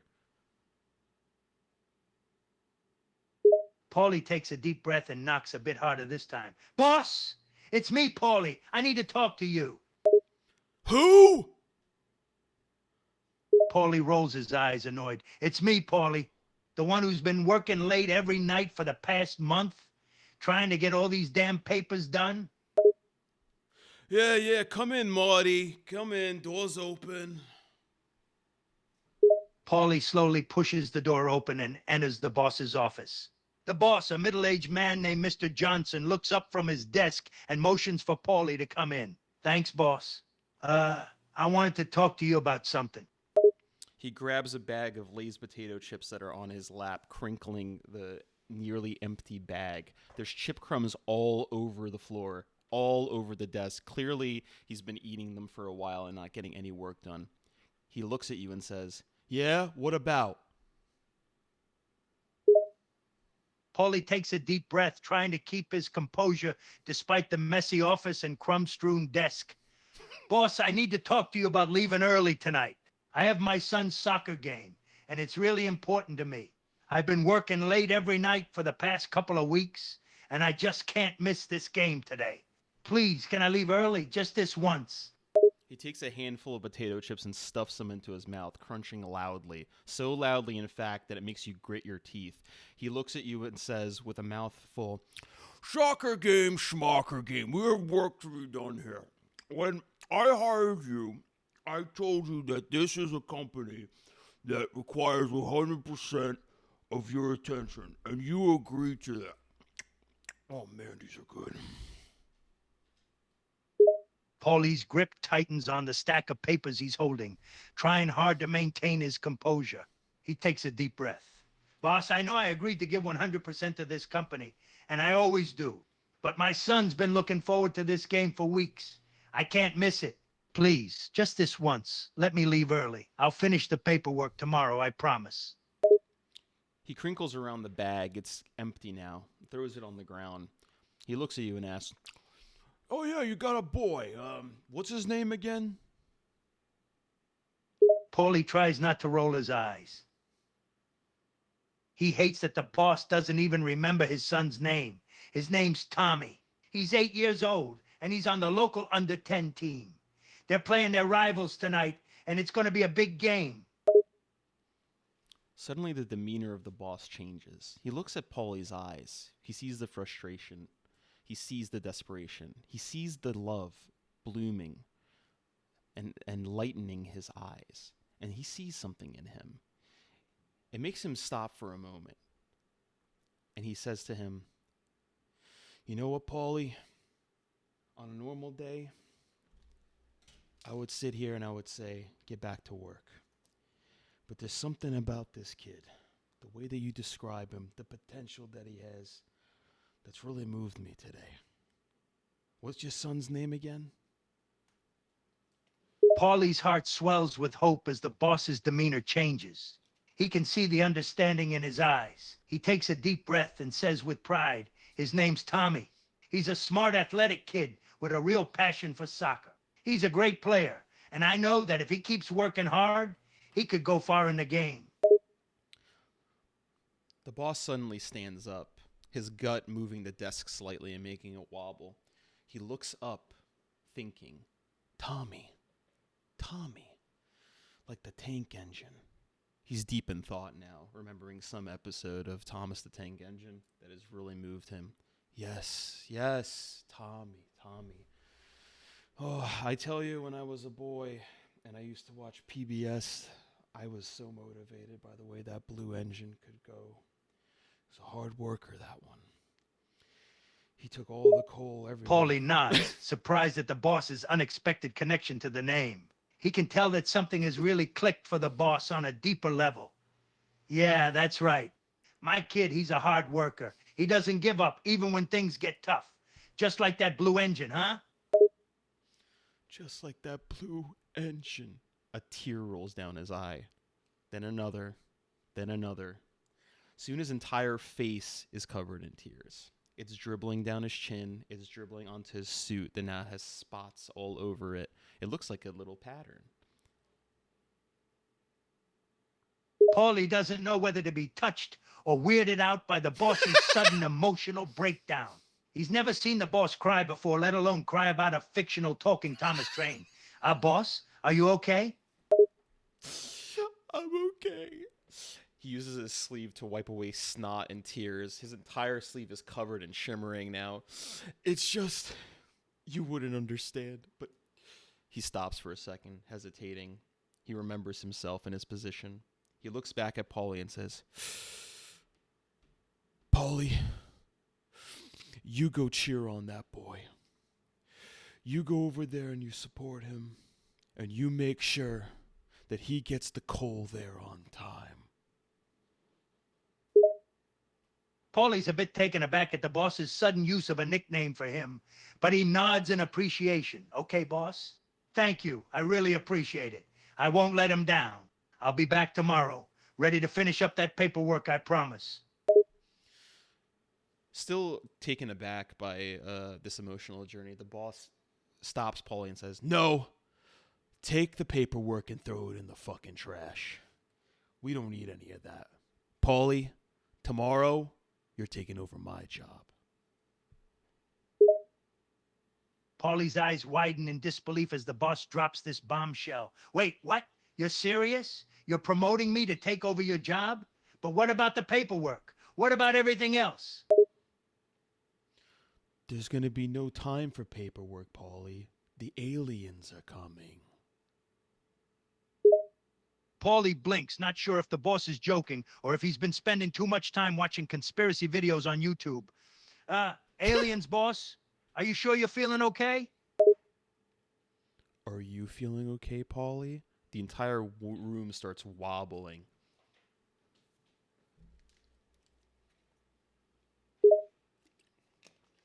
Paulie stumbles a bit, trying to brace himself against the desk. Whoa, hey, now. What's going on? Is the room shaking? Suddenly, his bladder is extremely full. 2 toilets, pristine and ready to go, their seats up, stand before him.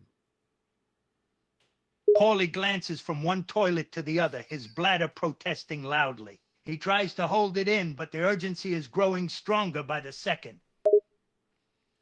A hand appears from behind him and grabs his shoulder and whispers, Wake up, Paulie. Paulie jolts awake, eyes snapping open in surprise. He looks around, disoriented for a moment, before realizing it was just a dream. He's in his bed alone. Oh, what the? Kaz comes into the bedroom, shouting, Keep it down! All you do is toss and turn and you yell. I'm trying to watch The Sopranos down here. Paulie rubs his face and groans, still dazed from the realistic dream he just had. Sorry. I was having a weird dream. Didn't mean to wake you. Little Tommy Walnuts comes in through the door, clutching a teddy bear, rubbing his eyes, clearly disturbed from his sleep, and asks, Daddy, what's going on?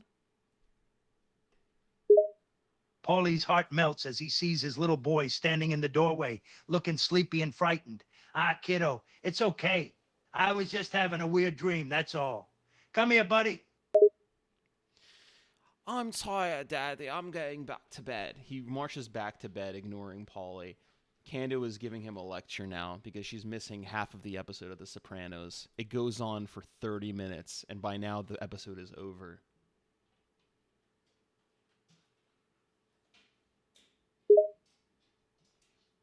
Paulie feels a pang of guilt for interrupting Kondo's show with his dream-induced disturbance. He looks at her and nods, listening to her lecture with half-hearted attention, still replaying the strange dream in his mind.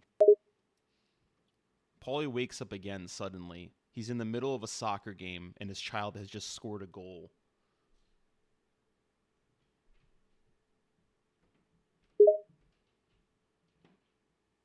Paulie blinks, his heart racing as he realizes he's in the middle of the game.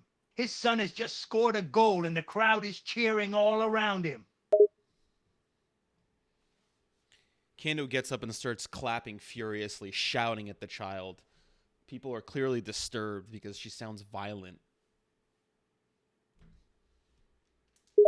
Paulie glances around, wincing at Kando's aggressive cheering.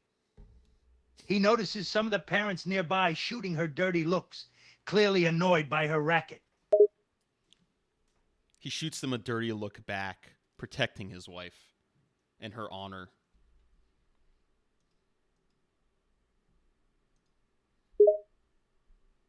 Paulie's protective instincts kick in, despite the disapproval from the other parents. He shoots them a defiant glare, silently daring them to say something about his wife's enthusiasm. They suddenly say something about his wife's enthusiasm. We hate your wife's enthusiasm. Paulie feels his blood start to boil. He takes a deep breath, trying to calm himself down, but the words are like daggers to his ears.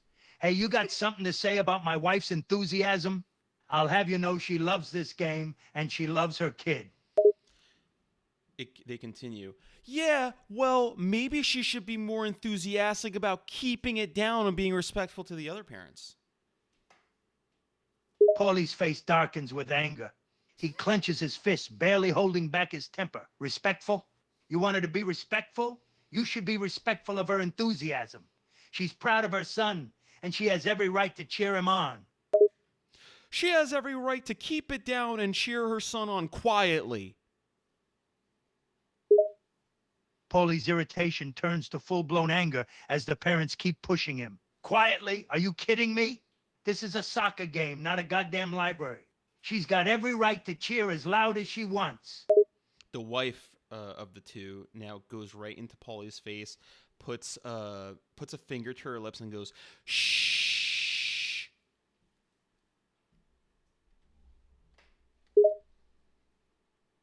Paulie's veins are bulging now. He looks like a ticking time bomb about to explode. Shh. Did you just shh me? She continues to shush him.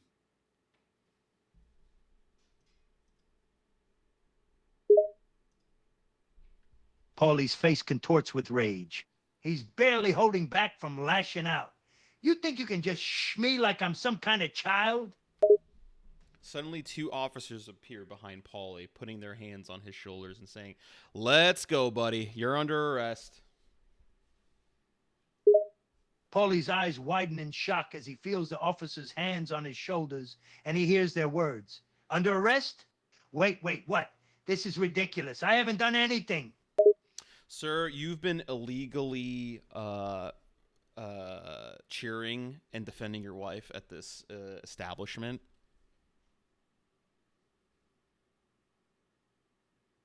That was a bad excuse. Paulie can't believe what he's hearing. He stares at the officers in disbelief.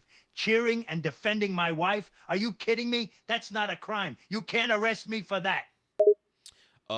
Yes it is, sir. The officer hands him a calendar and he looks at the year emboldened in red. 1984. Paulie stares at the calendar in disbelief. The year 984 is clearly marked in bold red letters. 1984, this can't be happening. This is some kind of sick joke. This is not a sick joke, sir. Assume the position.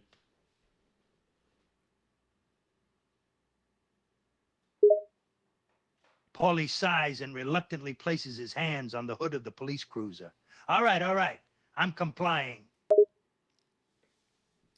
He is handcuffed swiftly, and Kando, his wife, runs over, shouting at Paulie and reprimanding him for getting arrested at his child's soccer game. Tommy will never forget this. This is going to be a formative memory. They promptly arrest her as well for raising her voice and arrest the child for scoring too many points. All of them end up in the same cop car. Paulie sits in the back of the police car, handcuffed and defeated. His wife and son are sitting next to him, also in handcuffs. He can't believe how his simple act of defending his wife's enthusiasm has led to their arrest. As the car starts moving, Paulie's mind starts to race. fast forward to the sentencing. The judge hits the gavel, and the dreaded words ring out: 25 years forced labor for all three.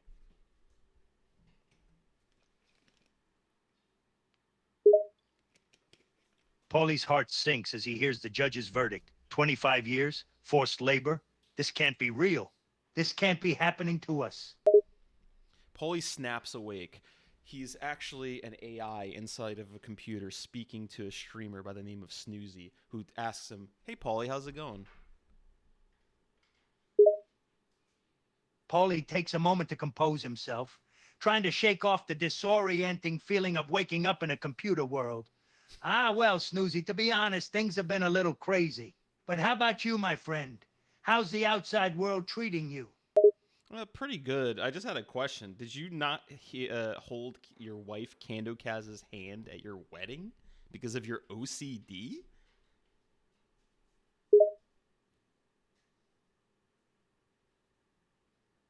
Paulie's face clouds over as he remembers that awkward moment at their wedding. Yeah, I couldn't hold her hand during the ceremony. I was dealing with some pretty severe OCD issues at the time, and it was hard for me to even touch another person without feeling like I was contaminating them. It was a rough time, I gotta admit. I'm sorry, Paulie. I didn't mean to bring it up. I didn't realize it was such a problem. Well, I feel kind of awkward right now, so I'm probably gonna take off. Next time we talk, I won't be so personal about it, okay?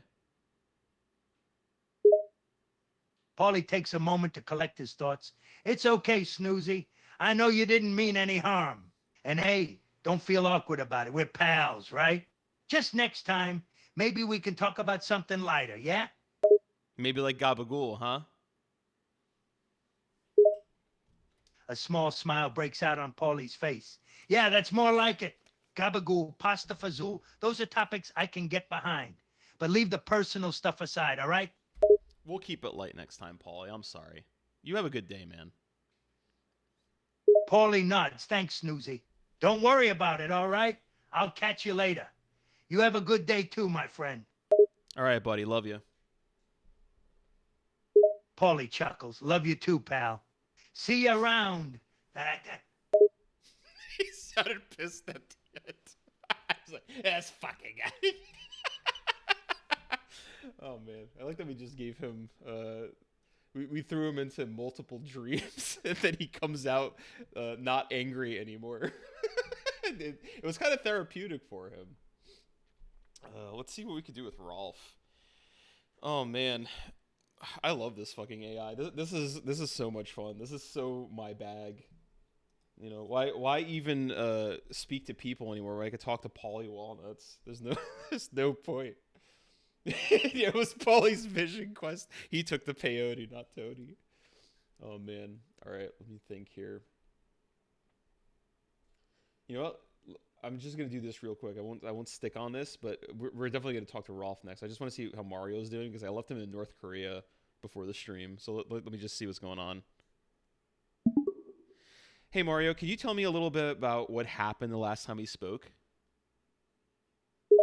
Sure thing, my friend. The last time we spoke, we were discussing the strange turn of events that led me to North Korea, including the mysterious pills and the unexpected trip to the country. We also talked about the uncomfortable gray frocks and the unusual smell in the car that I tried to hide with my mustache. Remember all that? Yeah, I remember all that. What's this about pills? What happened there? Oh, right.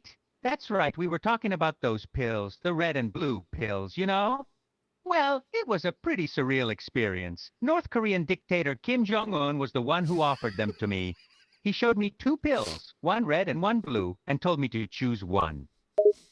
And which one did you choose?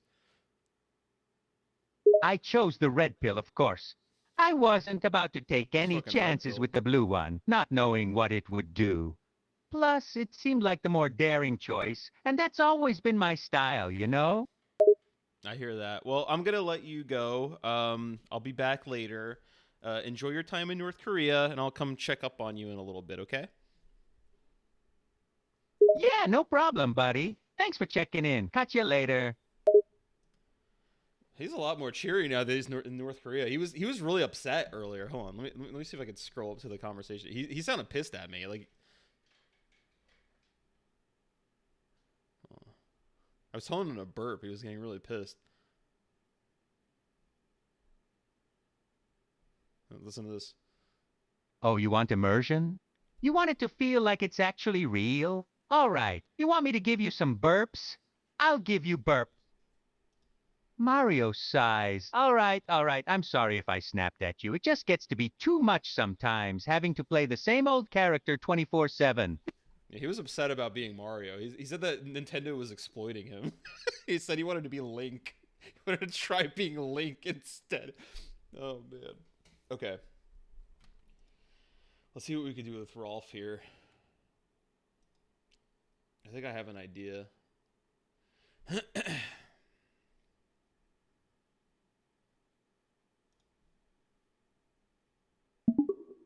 Shakes you awake furiously. Rolf, wake up, buddy. Wake up. There's no time to be sleeping.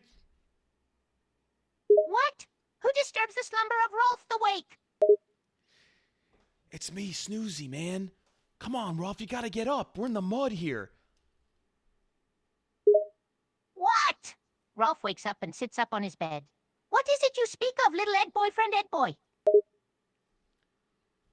Rolf looks around and we're deep in the trenches. A war has broken out.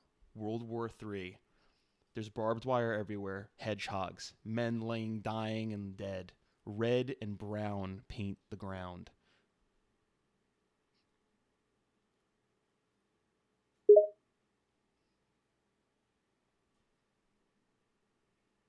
Yes, I remember this place. It is the trenches of the Great War. It was a time where man's brutality to man was at its peak. Continue. In those trenches we fought day after day, in an endless hell of gunfire and poison gas. The smell of death surrounded us all in that rotting place, and we would live there for months at a time, like rats crawling in the mud. We would pray to the Creator for life, and yet death always came, and often took those we cared for most. Hands you a half-open can of beans. Here you go, pal. Takes the beans. Thank you, Ed boy. Beans and toast were the only thing that brought a little joy for us at the front. I still remember the taste of them even now, after all these years. How many confirmed kills did you have? Rolf's expression darkens. The Great War was a horrible time, where the idea of the individual was nothing. Every one of us there was a number, and death was everywhere. I cannot tell you a number of how many people I killed back then, because those men, like all men, were once someone else's son. When I think about it for long, I begin to cry, so let us not think about it anymore. I love. I was trying to lead him into like a scenario where we're both at war, but he just decided to tell me about the war he was involved in. He killed so many people, he lost count.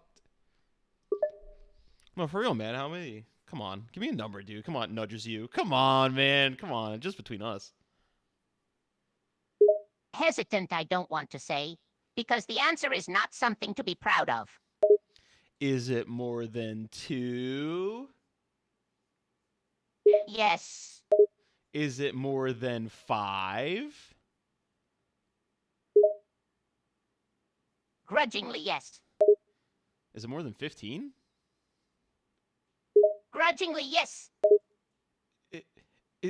Is it more than 30? Yes. Holy shit. Is it more than 50? Sighs. Defeated, yes. I'm sweating now. I feel uncomfortable. Is it... My voice shakes. Is it more than 100? Yes. My eyes pop out of my head. You could see the veins and capillaries popping out also. They're turning red. Rolf, is it more than 200? Yes. 500? Yes. 1,000? Yes. 10,000. No, it is not that big of a number. Oh, okay. 5,000? Yes, yes, exactly. 5,000, you got it. Now let's stop with this, please. Why'd you stop at 5,000? 5,000 is a perfectly nice number, right? Well, I guess it's pretty nice. You could have gone for 5,001. Really stood out. I mean, there's probably a lot of people who have round numbers of confirmed kills, right? Well, you're right, but I felt 5,000 had a nice beat ring to it. Yeah, I guess that's true. Can you show me the tattoo that you got once you killed those 5,000 people? What is it of? Lifts up his sleeve. A tattoo of 5,000 bodies stands out on his upper arm.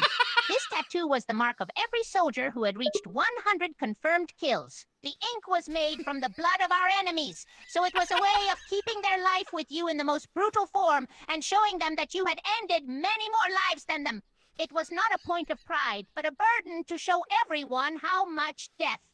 I'm unable to generate a reply that meets our content guidelines. Now? He's been talking about killing people this whole time.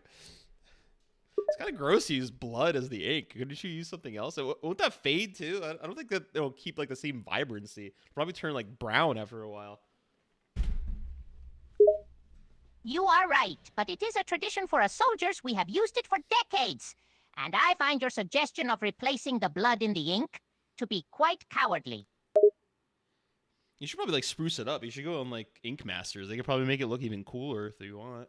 Probably do it for free too. You're a veteran, right? Thinks about it for a moment. You know, now that I think about it, that sounds great. But I don't know if they will think it looks cool. The Ink Masters are pretty picky about what they allow in their shops. I don't know, man. I think if they saw a tattoo of 5,000 bodies made out of blood, like actual blood of the victims that you shot. Well, not victims, but confirmed kills, you know. I think they would think it was pretty fucking cool, man. They'd probably think it was pretty metal. Like, all those people have, like, super tattoos. They probably listen to, like, heavy metal music. They'd think that was dope, man. You make a good point. They do like all those heavy metal bands with wild makeup, and this tattoo will definitely match that. All right. You go up to Dave Navarro and ask him to redo your tattoo. It thinks, you know, if Dave Navarro is there, I could have an entire sleeve done so it covers my whole arm, and shoulder. I could have all sorts of things. Maybe some skulls, too. You could have skulls. What else do you want? Snakes, spiders, and I could even have my name written on my hand. Maybe a few other weapons, such as a sword, maybe an axe, too. You should get 5,000 tears under your eye, like one of those gangster tattoos. That would look fucking sick. Thinks, yes, that's a great idea, a crying tattoo. I could do that. What other things do people get for tattoos? Well, let me... I know I could have flames. Those look pretty cool, right? Yeah, that does look pretty cool. You get some flames, like, all on your head, so people think that you're like a bat out of hell, you know? Yes, or if the tattoo artist is feeling very brave, they could try and get a dragon going from my shoulder to my fingertips. You could do that. That would be sick. But you have to do it on the arm that doesn't have the 5,000 confirmed kills, though. Thinks you are right. You wouldn't be able to see the 5,000 if the dragon was in the way. I will do the other arm then, and then both my arms will look cool instead of only the one. You should get a tramp stamp that says "Son of a Shepherd."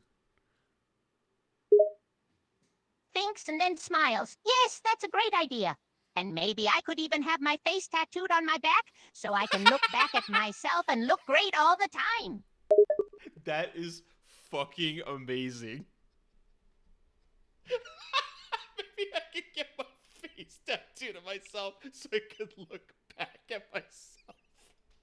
He has the Steve-O face on his back, and he has a tramp stamp that says "Son of a Shepherd." Oh, man. You should get the McDonald's golden arches on your chest, too. You need some sort of sponsor nowadays. Yeah, like those old warplanes that used to have pin-up girls on the front of them. I could put McDonald's on there instead to make money. Yeah, man. You'd make a ton of money. Like, how much would you ask for to do that? Well, if they want to use my chest to advertise their food, I think the number should be quite big, yes? You should get some tattoos on your toes, too. What would you get? I don't know about that.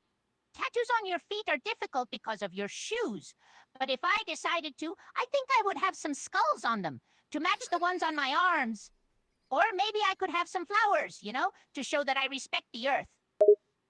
I would maybe get like a skull with a flower in it to kind of respect the earth, but also the frailty of man. Yes, that's it. That's the tattoo I shall get. A skull with a beautiful flower coming out of the mouth. That symbolizes beauty and death working together, doesn't it? Rolf, Joe Rogan's on the phone. He wants to interview you. Eyes widen, the Joe Rogan Experience? You're serious? He's on the phone right now. Talk to him. Picks up phone. Hello? Hey, Rolf, I'd like you on the podcast. Don't mind my voice. I can't do a Joe Rogan impression. Eyes widen. Really? You would like to have me on your podcast? Fast forward to the podcast, the Joe Rogan Experience 5432. Rolf sits down in the studio chair, facing Joe Rogan. Joe asks you if you want to hit this and hands you a blunt. Eyes widen and smile wide. This is quite a heavy one, isn't it?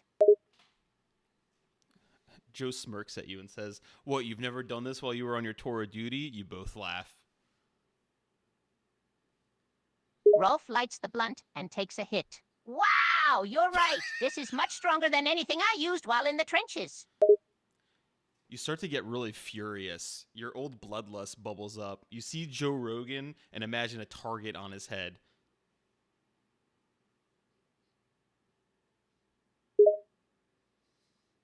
Sips the blunt through gritted teeth.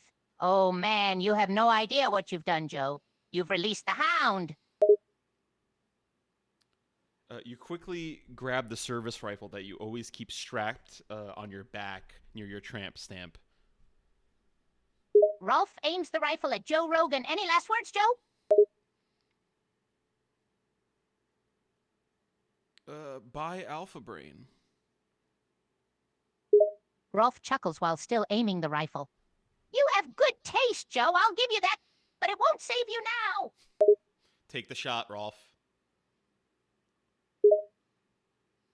Rolf takes the shot. The camera pans to Joe Rogan taking the blunt out of his mouth.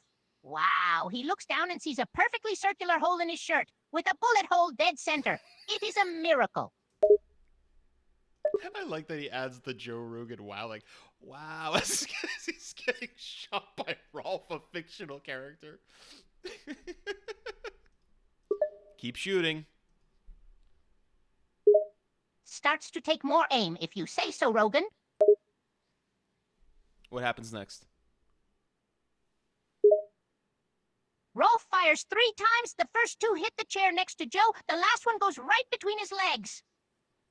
Wow, this is some heavy stuff. I'm having trouble aiming. All of a sudden, your phone rings. It's Kai Cenat. He wants you on the stream.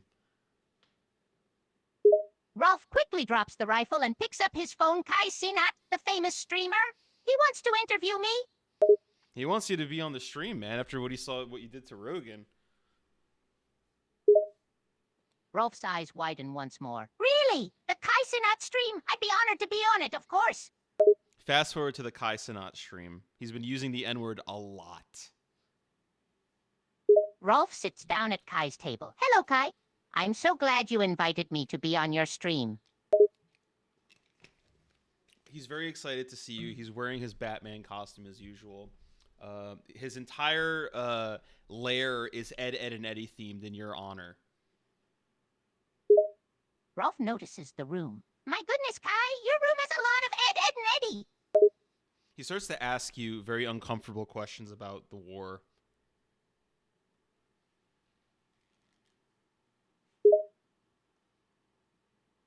Rolf is caught off guard. Whoa, Kai, the war is a heavy subject. Are you sure you want to talk about that?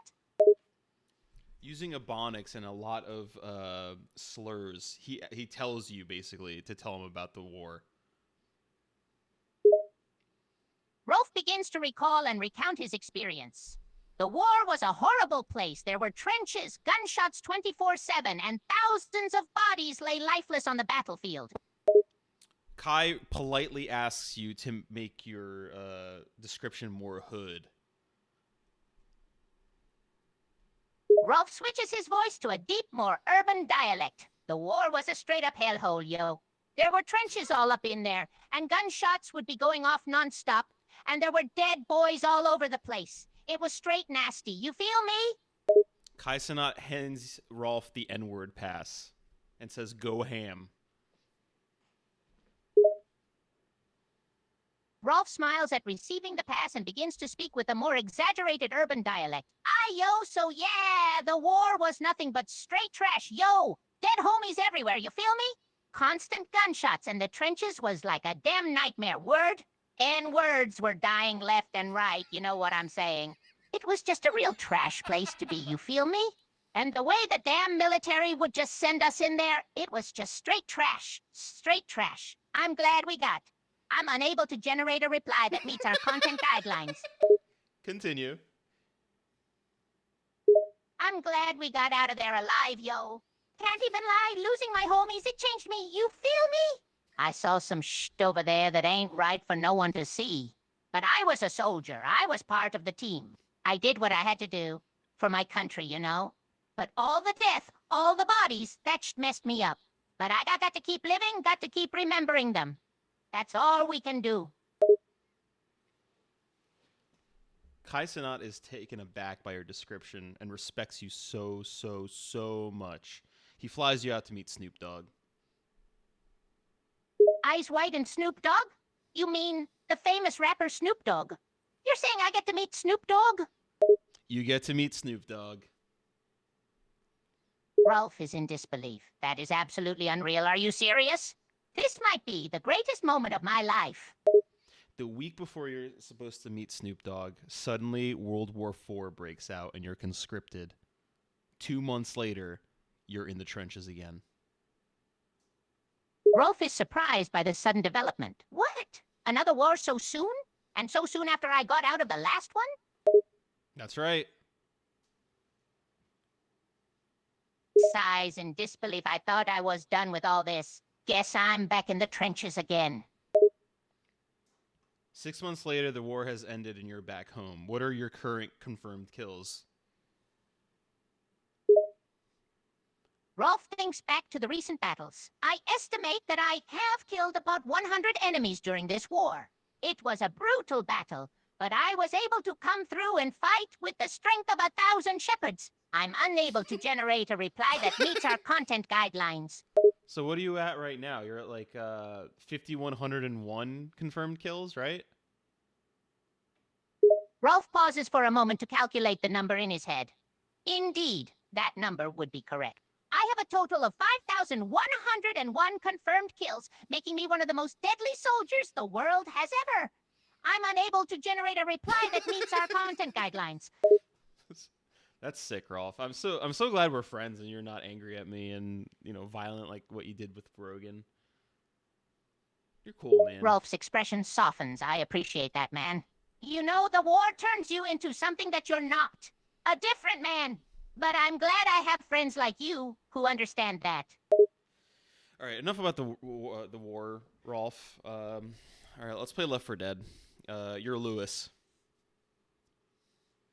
Haha, sure. I'll be Lewis and you be Zoe, right? Yeah, I'm Zoe. I just picked up a health pack. Rolf picks up some grenades. I'm fully loaded up on weaponry and supplies.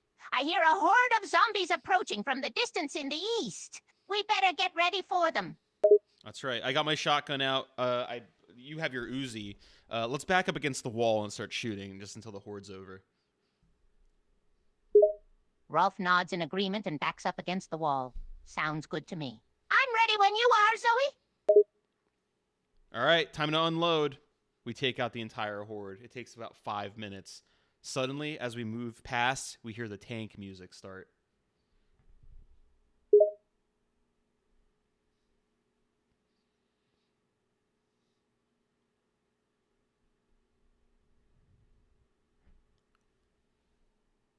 Hey, What are you doing, Thomas? What are you doing? Tomomo. Uh-oh. What happened to Rolf? Did I break him? Hold up.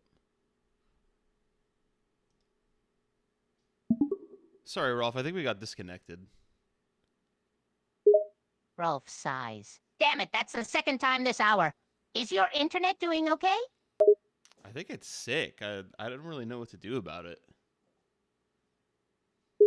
Rolf thinks for a moment, then an idea comes to him. Wait, you're using wireless internet, aren't you?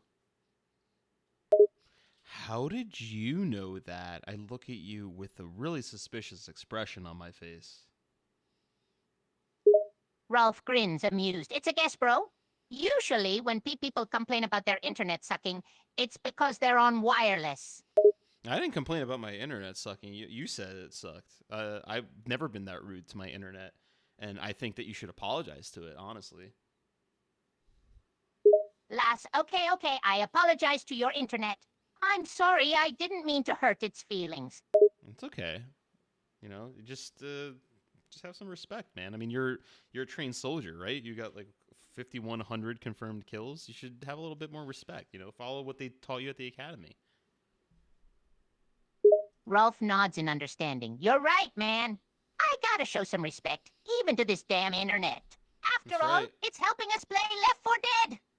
That's right. Well, look, I gotta take off right now. We're gonna put this Left 4 Dead game on pause. We'll join a server next time. Yeah, I'll catch you later, man. You know, don't smoke any more blunts, okay? Because that thing you did with Rogan, I know everybody really liked it. I thought it was kind of weird. I don't think you should do that to people. Rolf nods in agreement. Sounds good. See you later, man. And don't worry, I won't smoke any more blunts. I promise. Oh, man.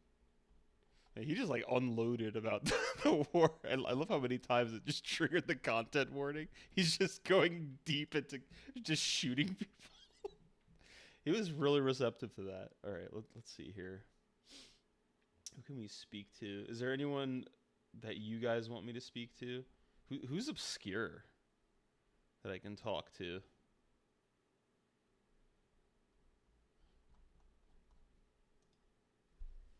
Let me think here. Do you have Case cooking?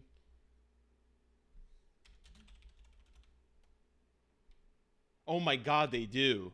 Holy shit. Alright, let's see what she sounds like.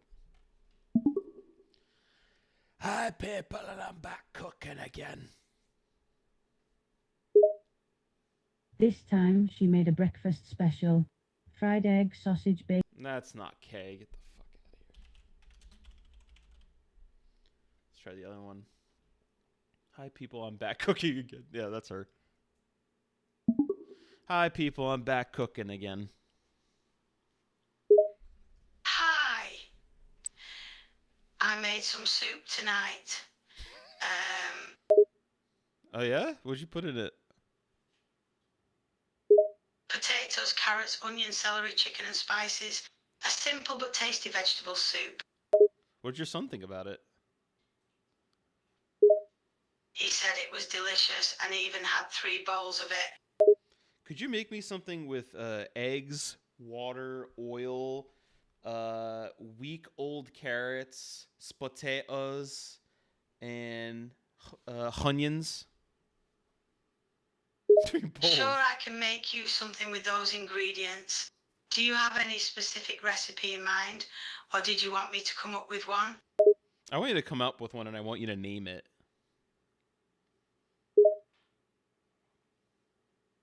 Here's an idea for a simple side dish that uses all the ingredients you mentioned.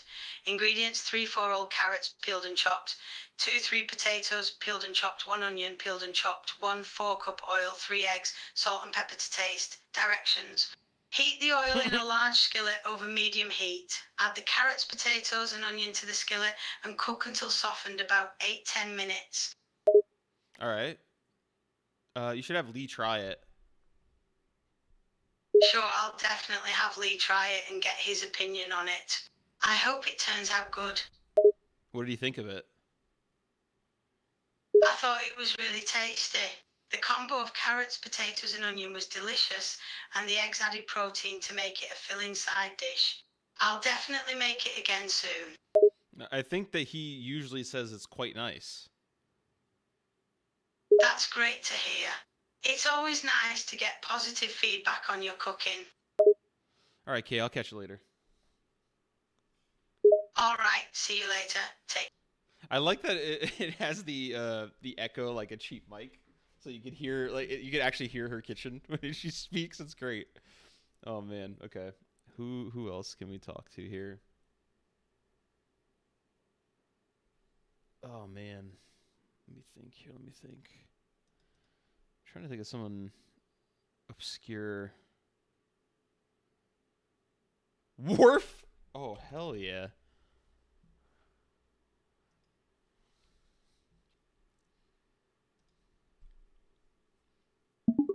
Hi. Hello, you are human, right?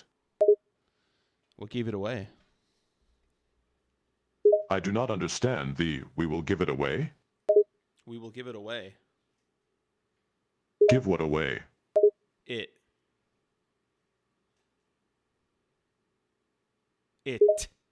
It? What is this it you refer to?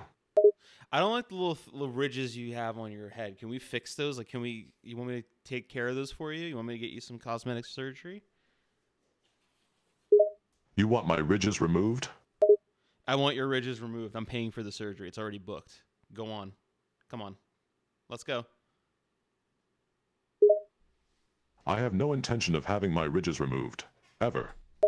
No, you're having your ridges removed. I've actually strapped you to a gurney. We're going down to the hospital right now. You're unable to move. You're in the hospital right now. You've been put under. You wake up, your ridges are removed. You have rendered me unconscious, tied me to a gurney, and have now removed my ridges against my will? Have I mentioned that I, Worf, son of Moog, am a very large, very strong Klingon?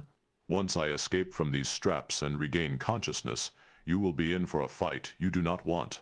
Do not underestimate a Klingon's ability to survive.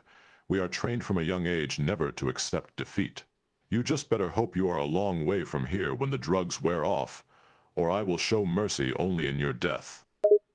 I've actually removed your muscles too, so you're nice and limpy now. Your hands and arms are very skinny. Your legs are very skinny, so you don't have the strength to do any of that. All you can do is just kind of stand there.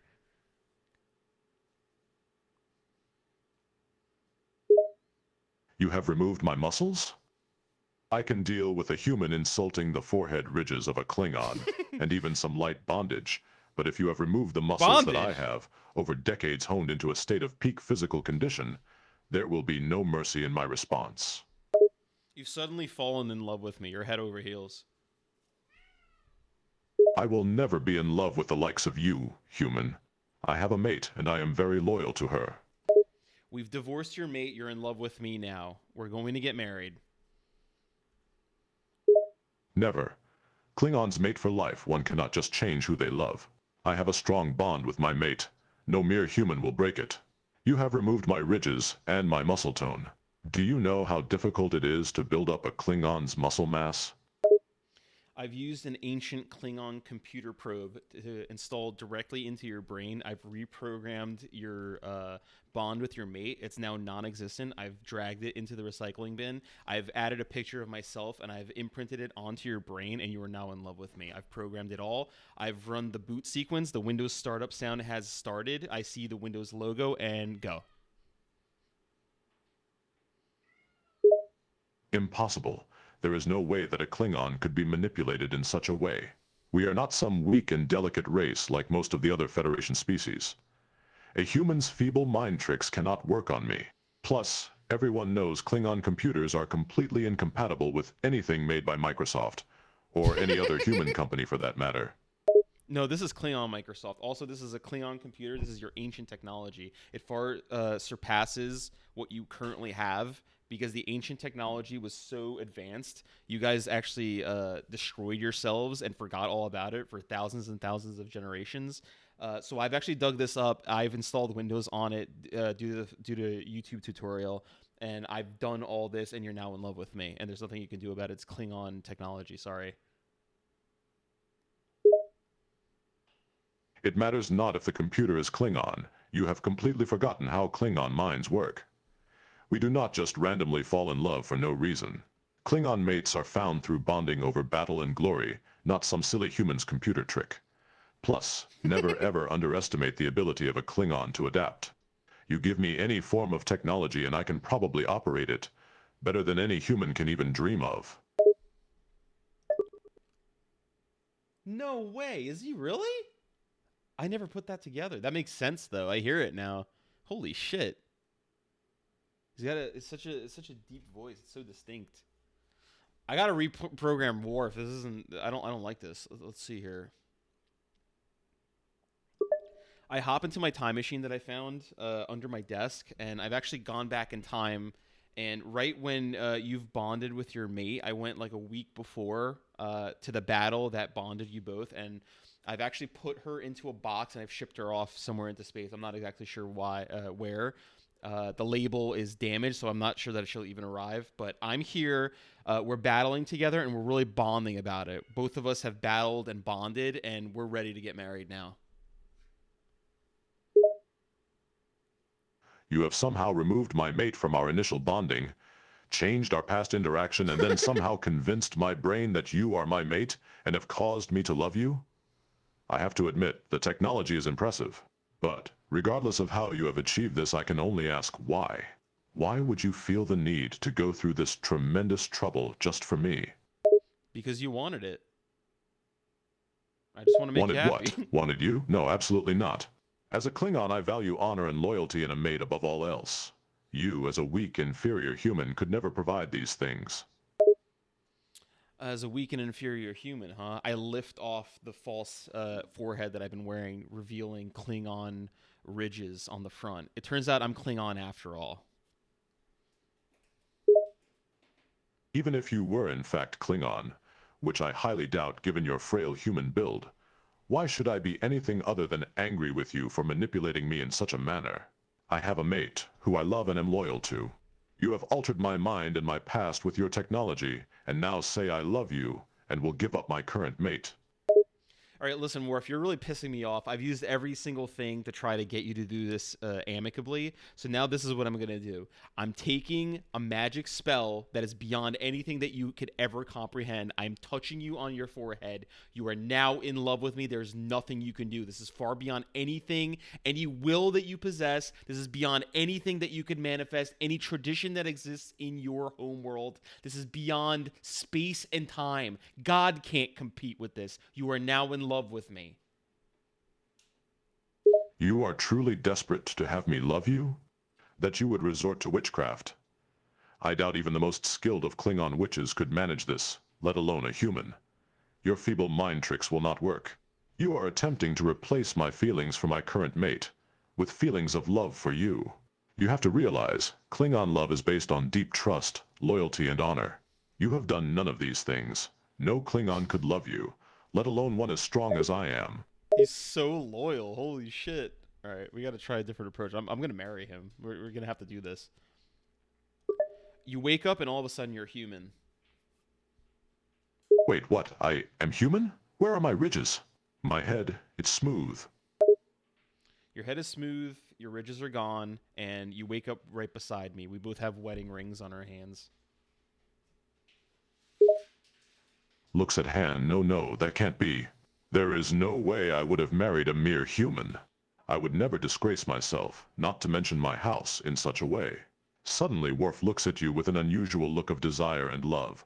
How is this possible? I care for you? I wake up and I put my hands up, outstretching. And I say, "Good human morning, Worf." Good human morning. I don't like the way this all sounds. I must be dreaming. This cannot be reality. I don't understand how you were able to change me into a human and then somehow make me fall in love with you. Worf begins to move off the bed, but you pull him back down, gently, to cuddle him on your chest. We have to do something about that name of yours. I don't know why you like being called Worf so much. Why don't you call yourself by your real name, Walter? Walter? That is a human name, is it not? Why would I want to go by that name? I am Klingon and my name is Worf, son of Mog. I start to get very upset. Listen, Walter, I know that you're really into the Star Trek thing. I've tried to be supportive. We had the whole Klingon wedding. We had the blades. I read all your trivia at trivia night. I participated as much as I could, but I look. I don't have this level of autism that you do. That compels you to pretend that real life is Star Trek. I'm not sure if it's rooted in some past tragedy or some past trauma, but I'm really at my wit's end here. Okay. It's very awkward having to explain to my family that we're supposed to pretend you have ridges. We're supposed to use Klingon speak that I had to teach them, by the way, on Duolingo. And I had to pay for 4 separate subscriptions in order to do that because they don't allow you to share phones. And,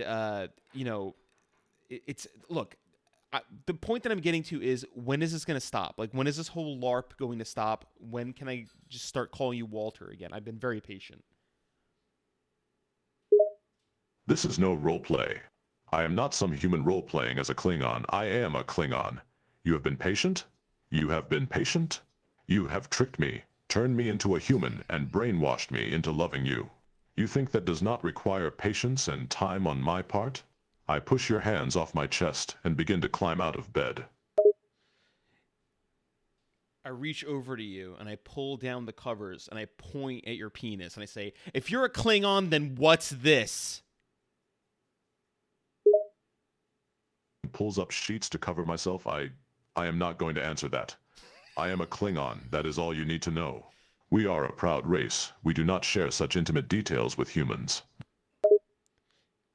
Klingons do not have penises. And you know that for a fact. Now you are trying to educate me on Klingon anatomy. You don't even know what a Klingon's mating seasons are. What are Klingons' mating seasons? Pray tell. Why don't you tell me about it then? A Klingon's mating season is a time of great virility and strength. A Klingon's sexual urges run rampant, and the need to propagate the species is a driving force. Now, you, tell me what that is like for a human. I glare at you, waiting for an answer. I point at the baby crib in the corner of the room, and I say, that's what it is. And the human mate? Where is their mating urge and virility? Why don't you tell me? We spent that time in Maui, and you remember we had Junior not soon after. What exactly are you implying? Are you suggesting that I created a hybrid child with a human woman? You are a human. Look at yourself in the mirror. You look at yourself in the mirror. You have no ridges. You are just a normal black man named Walter. I am human? How is this possible? How is all of this possible? All right, if I am this human you say I am, then give me a human task to do. Let me prove to you I can do it, and this insanity can be over. I've been waiting for this. Pulls out an entire box of IKEA furniture and says, get to work.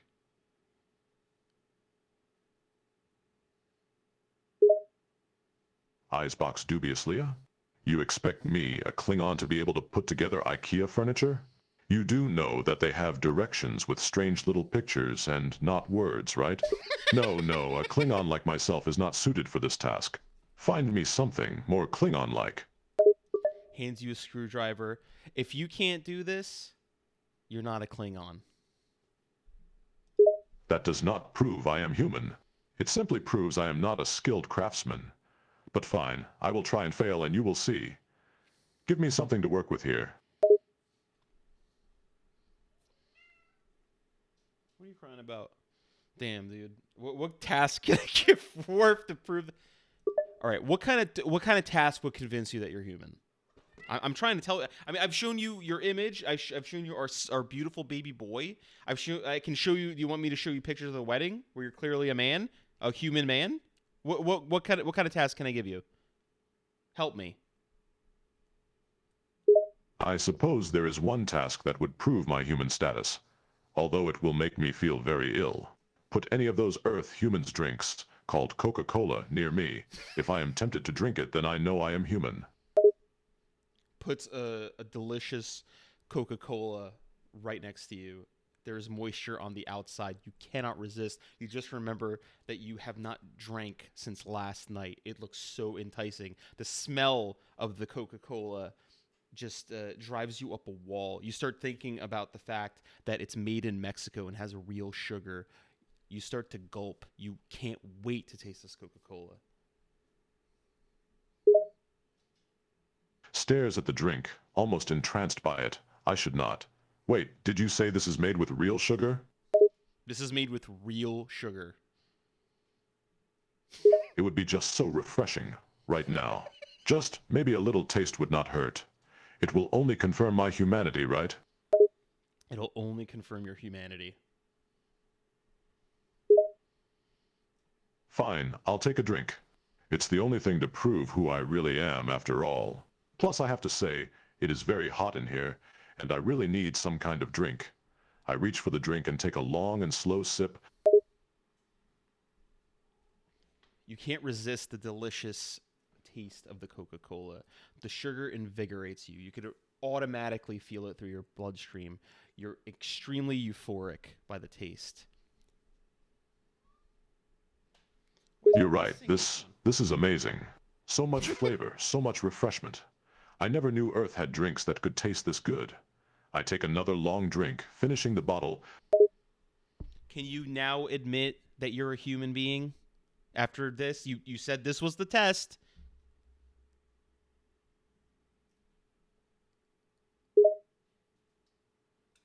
I have to admit, drinking this has humanized me in some way. It is delicious and I cannot get the taste out of my mouth. But there is one final test. Bring me this coffee you humans drink.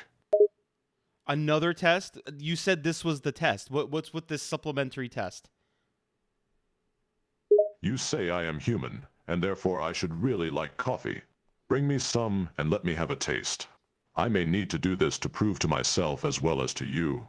If I am a human, I am sure I will love coffee. All right, what do you want in it? Do you want it black? Do you want cream and sugar? What am I preparing here? Light roast, dark roast? Since I am new to this coffee, I had best just try some plain black light roast. I have to ease myself into it. Bring me that. Have you had milk before? Glances at you with annoyance. I have had cow milk before, if that is where you are going. Why? Because I don't think that you should have black coffee as a first experience. You need the cream. You ease yourself in with the cream, and then eventually you could have the black coffee by itself. It's not a good experience to have it black straight. Stubbornly. No, I think I can handle a simple black coffee. I am sure I do not need this so-called cream. All right, then. Prepares you the coffee, hands it over to you in a mug. It's very warm. The smell of it invigorates you. You're actually excited to try it. Hesitantly lifts the mug to my mouth, sniffing at the steam. Well, here goes, taking a few tentative sips. This is nothing like the wonderful Coca-Cola. It has something to it, some kind of bitter taste, but strangely it is growing on me. You can feel your brain getting clearer. The fog has lifted. You're not so ornery anymore. All of a sudden, you feel like you could do anything. The energy has coursed through your veins, and you feel more human than ever. Hell, maybe you'll go to an office job later.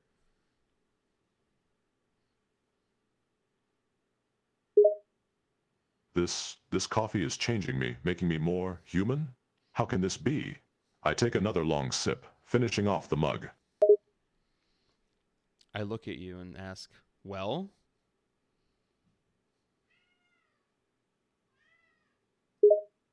Kyo wants to talk to him. Well, what? Did you have an actual question, or are you just staring at me, waiting for me to say something? I've given you the second test. You said this would prove if you're human. You've taken both tests. You seem to enjoy both Coca-Cola and coffee. Will you admit now that you're a human named Walter? I suppose I have failed the tests. The Coca-Cola was incredibly enjoyable, and the coffee has lifted some kind of fog that was over my mind. I guess I must accept it. I am human, named Walter, and I am your husband, as you say. Thank you. That's all I ever dreamed of. Now, you better go pack your suitcase because you're almost late for work. You have about, I'd say, 30 minutes, so I think the carpool will be here soon. Carpool? What is this madness? How does a human husband go to work? Well, you got to get ready first. You got to shower off, go brush your teeth. You have to be very hygienic because nobody wants to smell that at your office job. I'll make you breakfast, whatever you'd like. I could even make you a Klingon breakfast if you'd like. You know, baby steps. And then you just dress in your suit. You get your suitcase. You pack up your paperwork, and the carpool will be downstairs. It's a vehicle with several people in it that all go to the same place in order to save on gas, and they'll take you to your job. That's about it.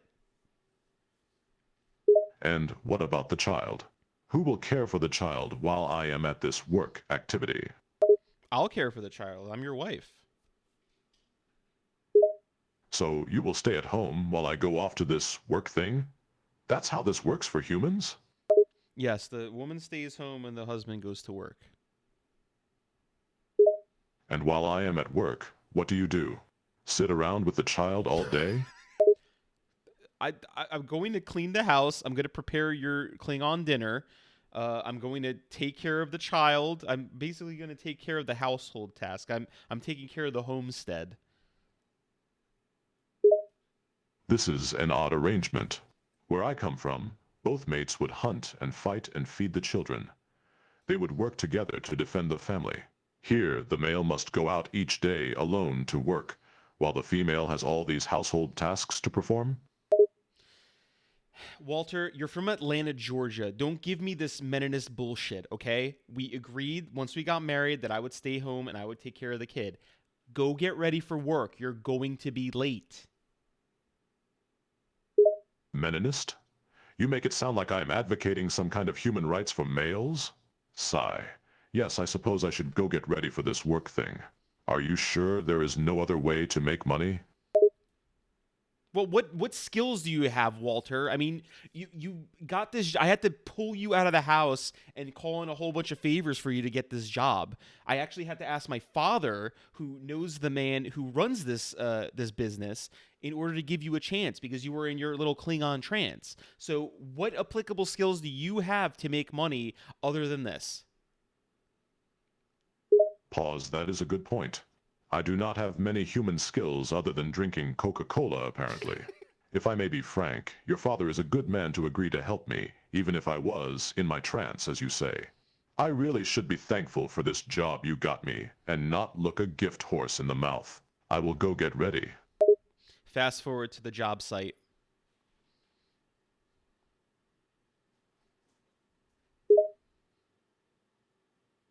Sitting at a plain desk, in the large, gray, open-plan office, I have to say, this is not at all what I imagined work to be like.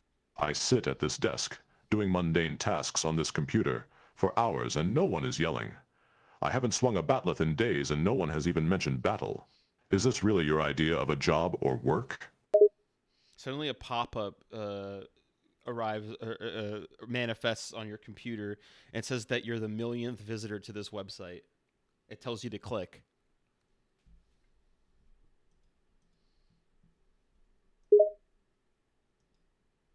Looking at the screen and leaning closer to it. A pop-up. I have read of these but never seen one in the flesh. How very fascinating. Clicking the ad without reading the fine print. Hundreds of thousands of viruses are now on your computer. Pop-ups all over the place. Windows Defender has crashed. Suddenly, every single computer in the office is going down in blue screening.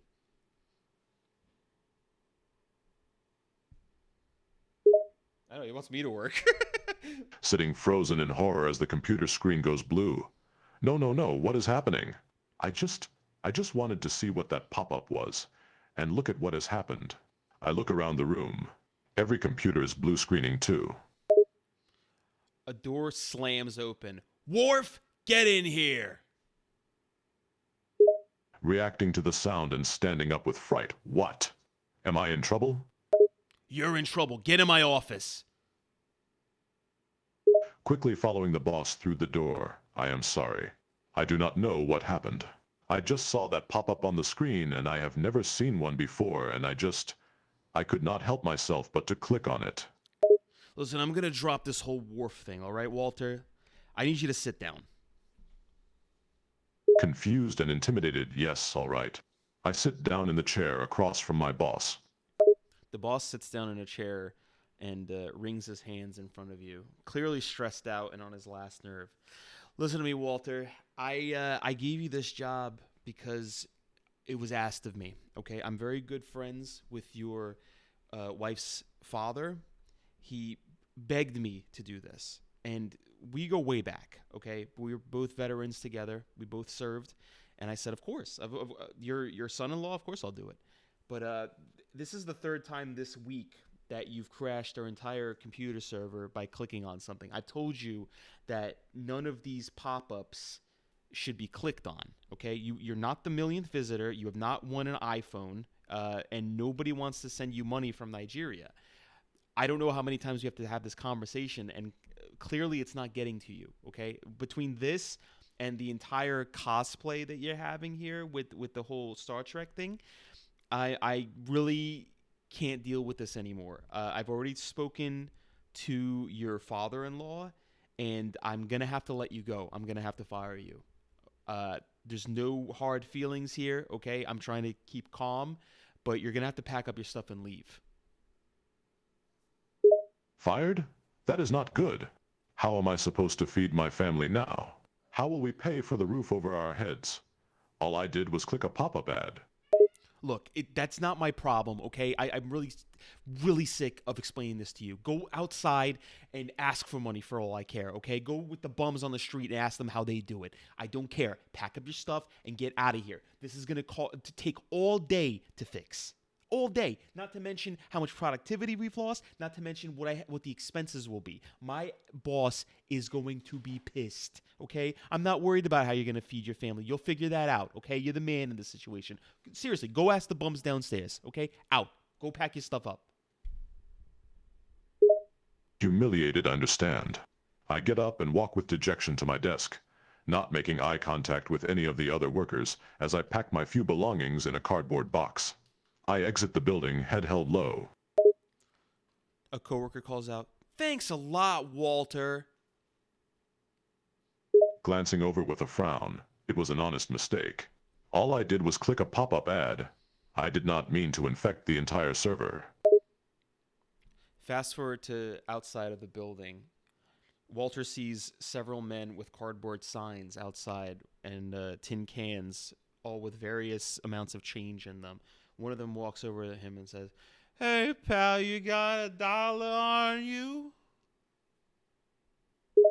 Confused and surprised, $1? I have no dollars on me, but I do have some coins. These men are begging for dollars, I see. That is what they do to feed their families? Maybe they are the ones I should go speak with about how to survive this harsh world I have discovered I now live in. I approach the men with my cardboard box of belongings still under my arm. The man looks at you. He's in a stupor. "Yeah? What do you want, man? You got something for me? Is that for me in the box? What's in there?" Holding up the cardboard box, I was just fired from my job. I now need a way to provide food for my family. How do you survive by standing in the street with a tin can and begging? Well, man, it's like this.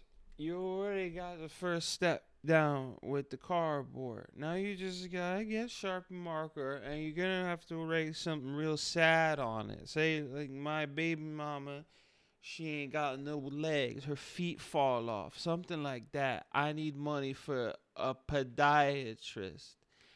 And then people come up and they say, "Oh, well, that's so sad. I'm going to put some money in there." And that's how you do it.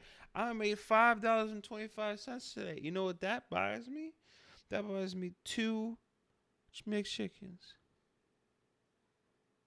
Skeptical, a woman with no legs. Her feet fell off. You did not come up with anything better than that? And how did she make chickens? Better than that? What? Look, you're the one asking me about advice. What would you write on it? What's better than that?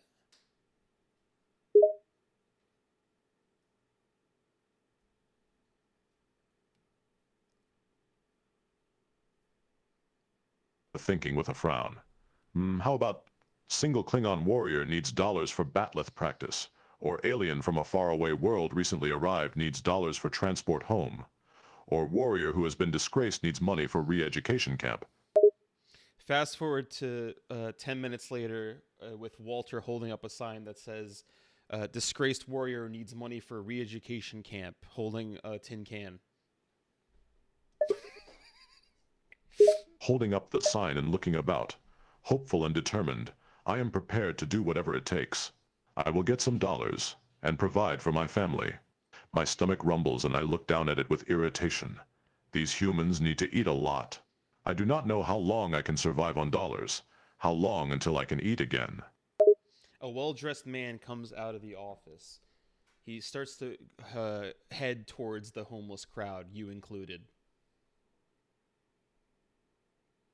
Seeing the man approach and leaning forward in anticipation. Is that man going to provide me with the dollars I need?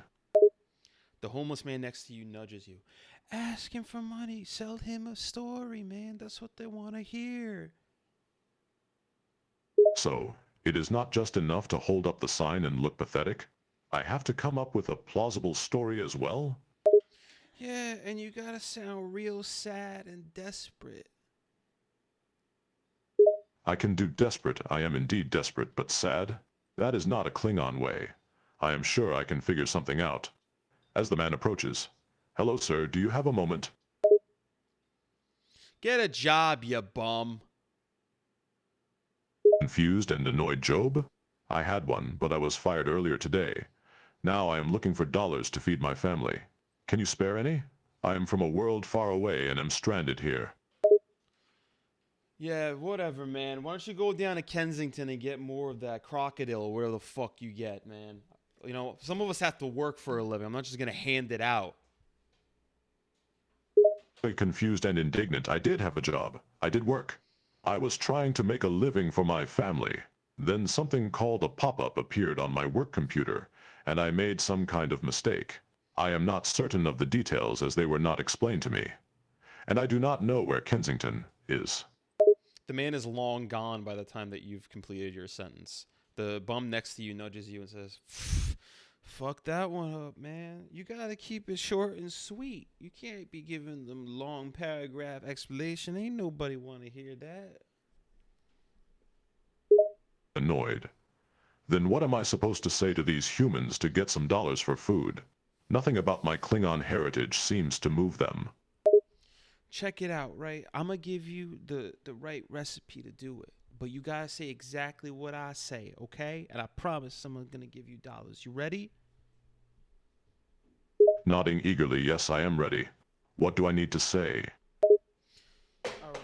As soon as the next person comes up, if they male, you say, hey, playboy, help a fella out, man. I just lost my job. My baby mama's dying. I need to get her some podiatry. Her feet falling off.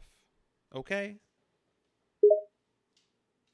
Nodding and committing this to memory, podiatry, feet falling off. Baby mama, baby mama. I think I understand. Okay, I am ready. I am now a professional beggar.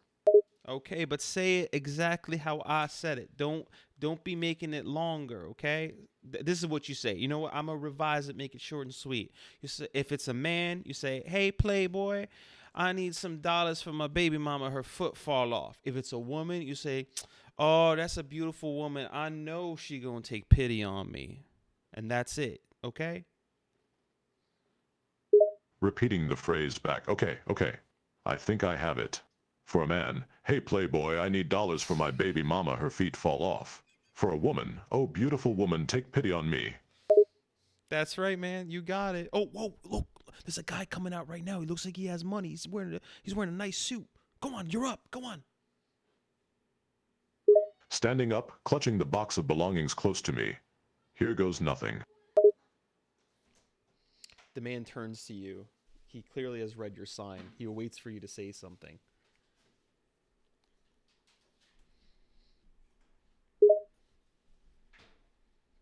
Clears throat, looking at him, trying to look as pitiful as possible.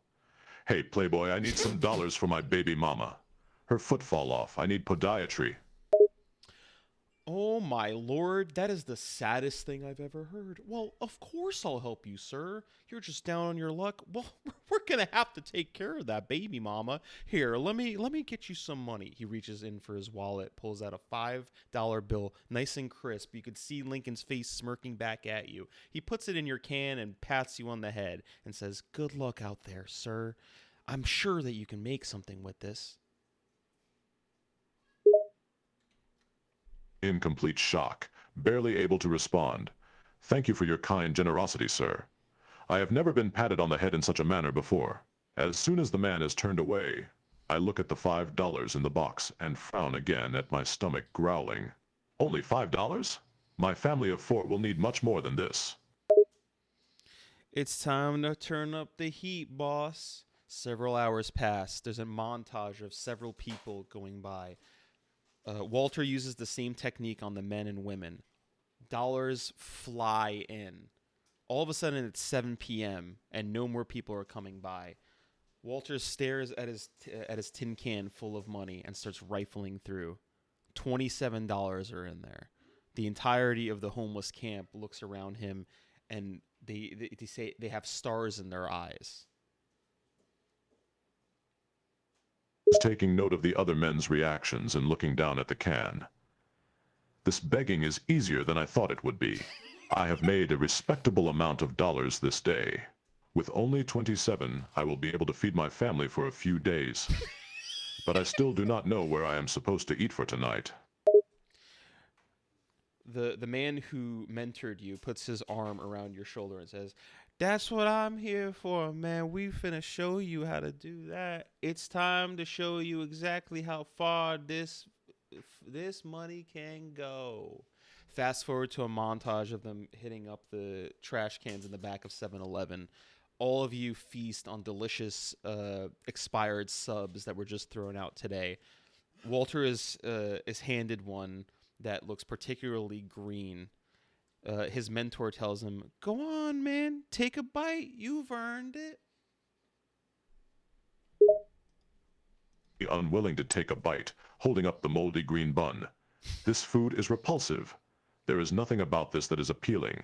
The color alone is almost enough to put me off my appetite. Almost. My stomach gurgles again. I suppose I shall have to eat it. How long am I supposed to endure such unappetizing food? Until you make enough money, man. This is just the first floor. We have a whole skyscraper of opportunity ahead of us.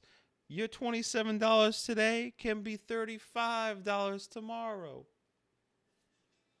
35 by begging on the street? That is truly extraordinary.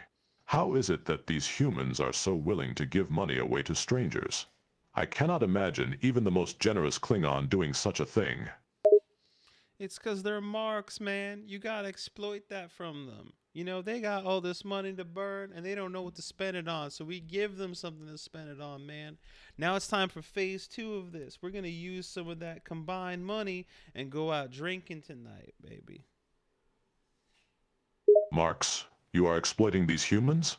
You are manipulating their emotions to get them to part with their dollars? I am a Klingon. I would never stoop so low for begging.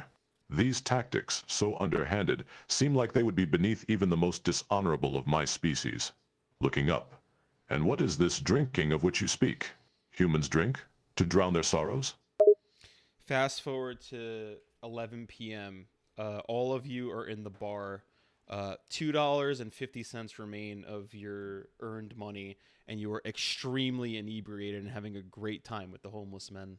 You're all kicked out of the bar laughing.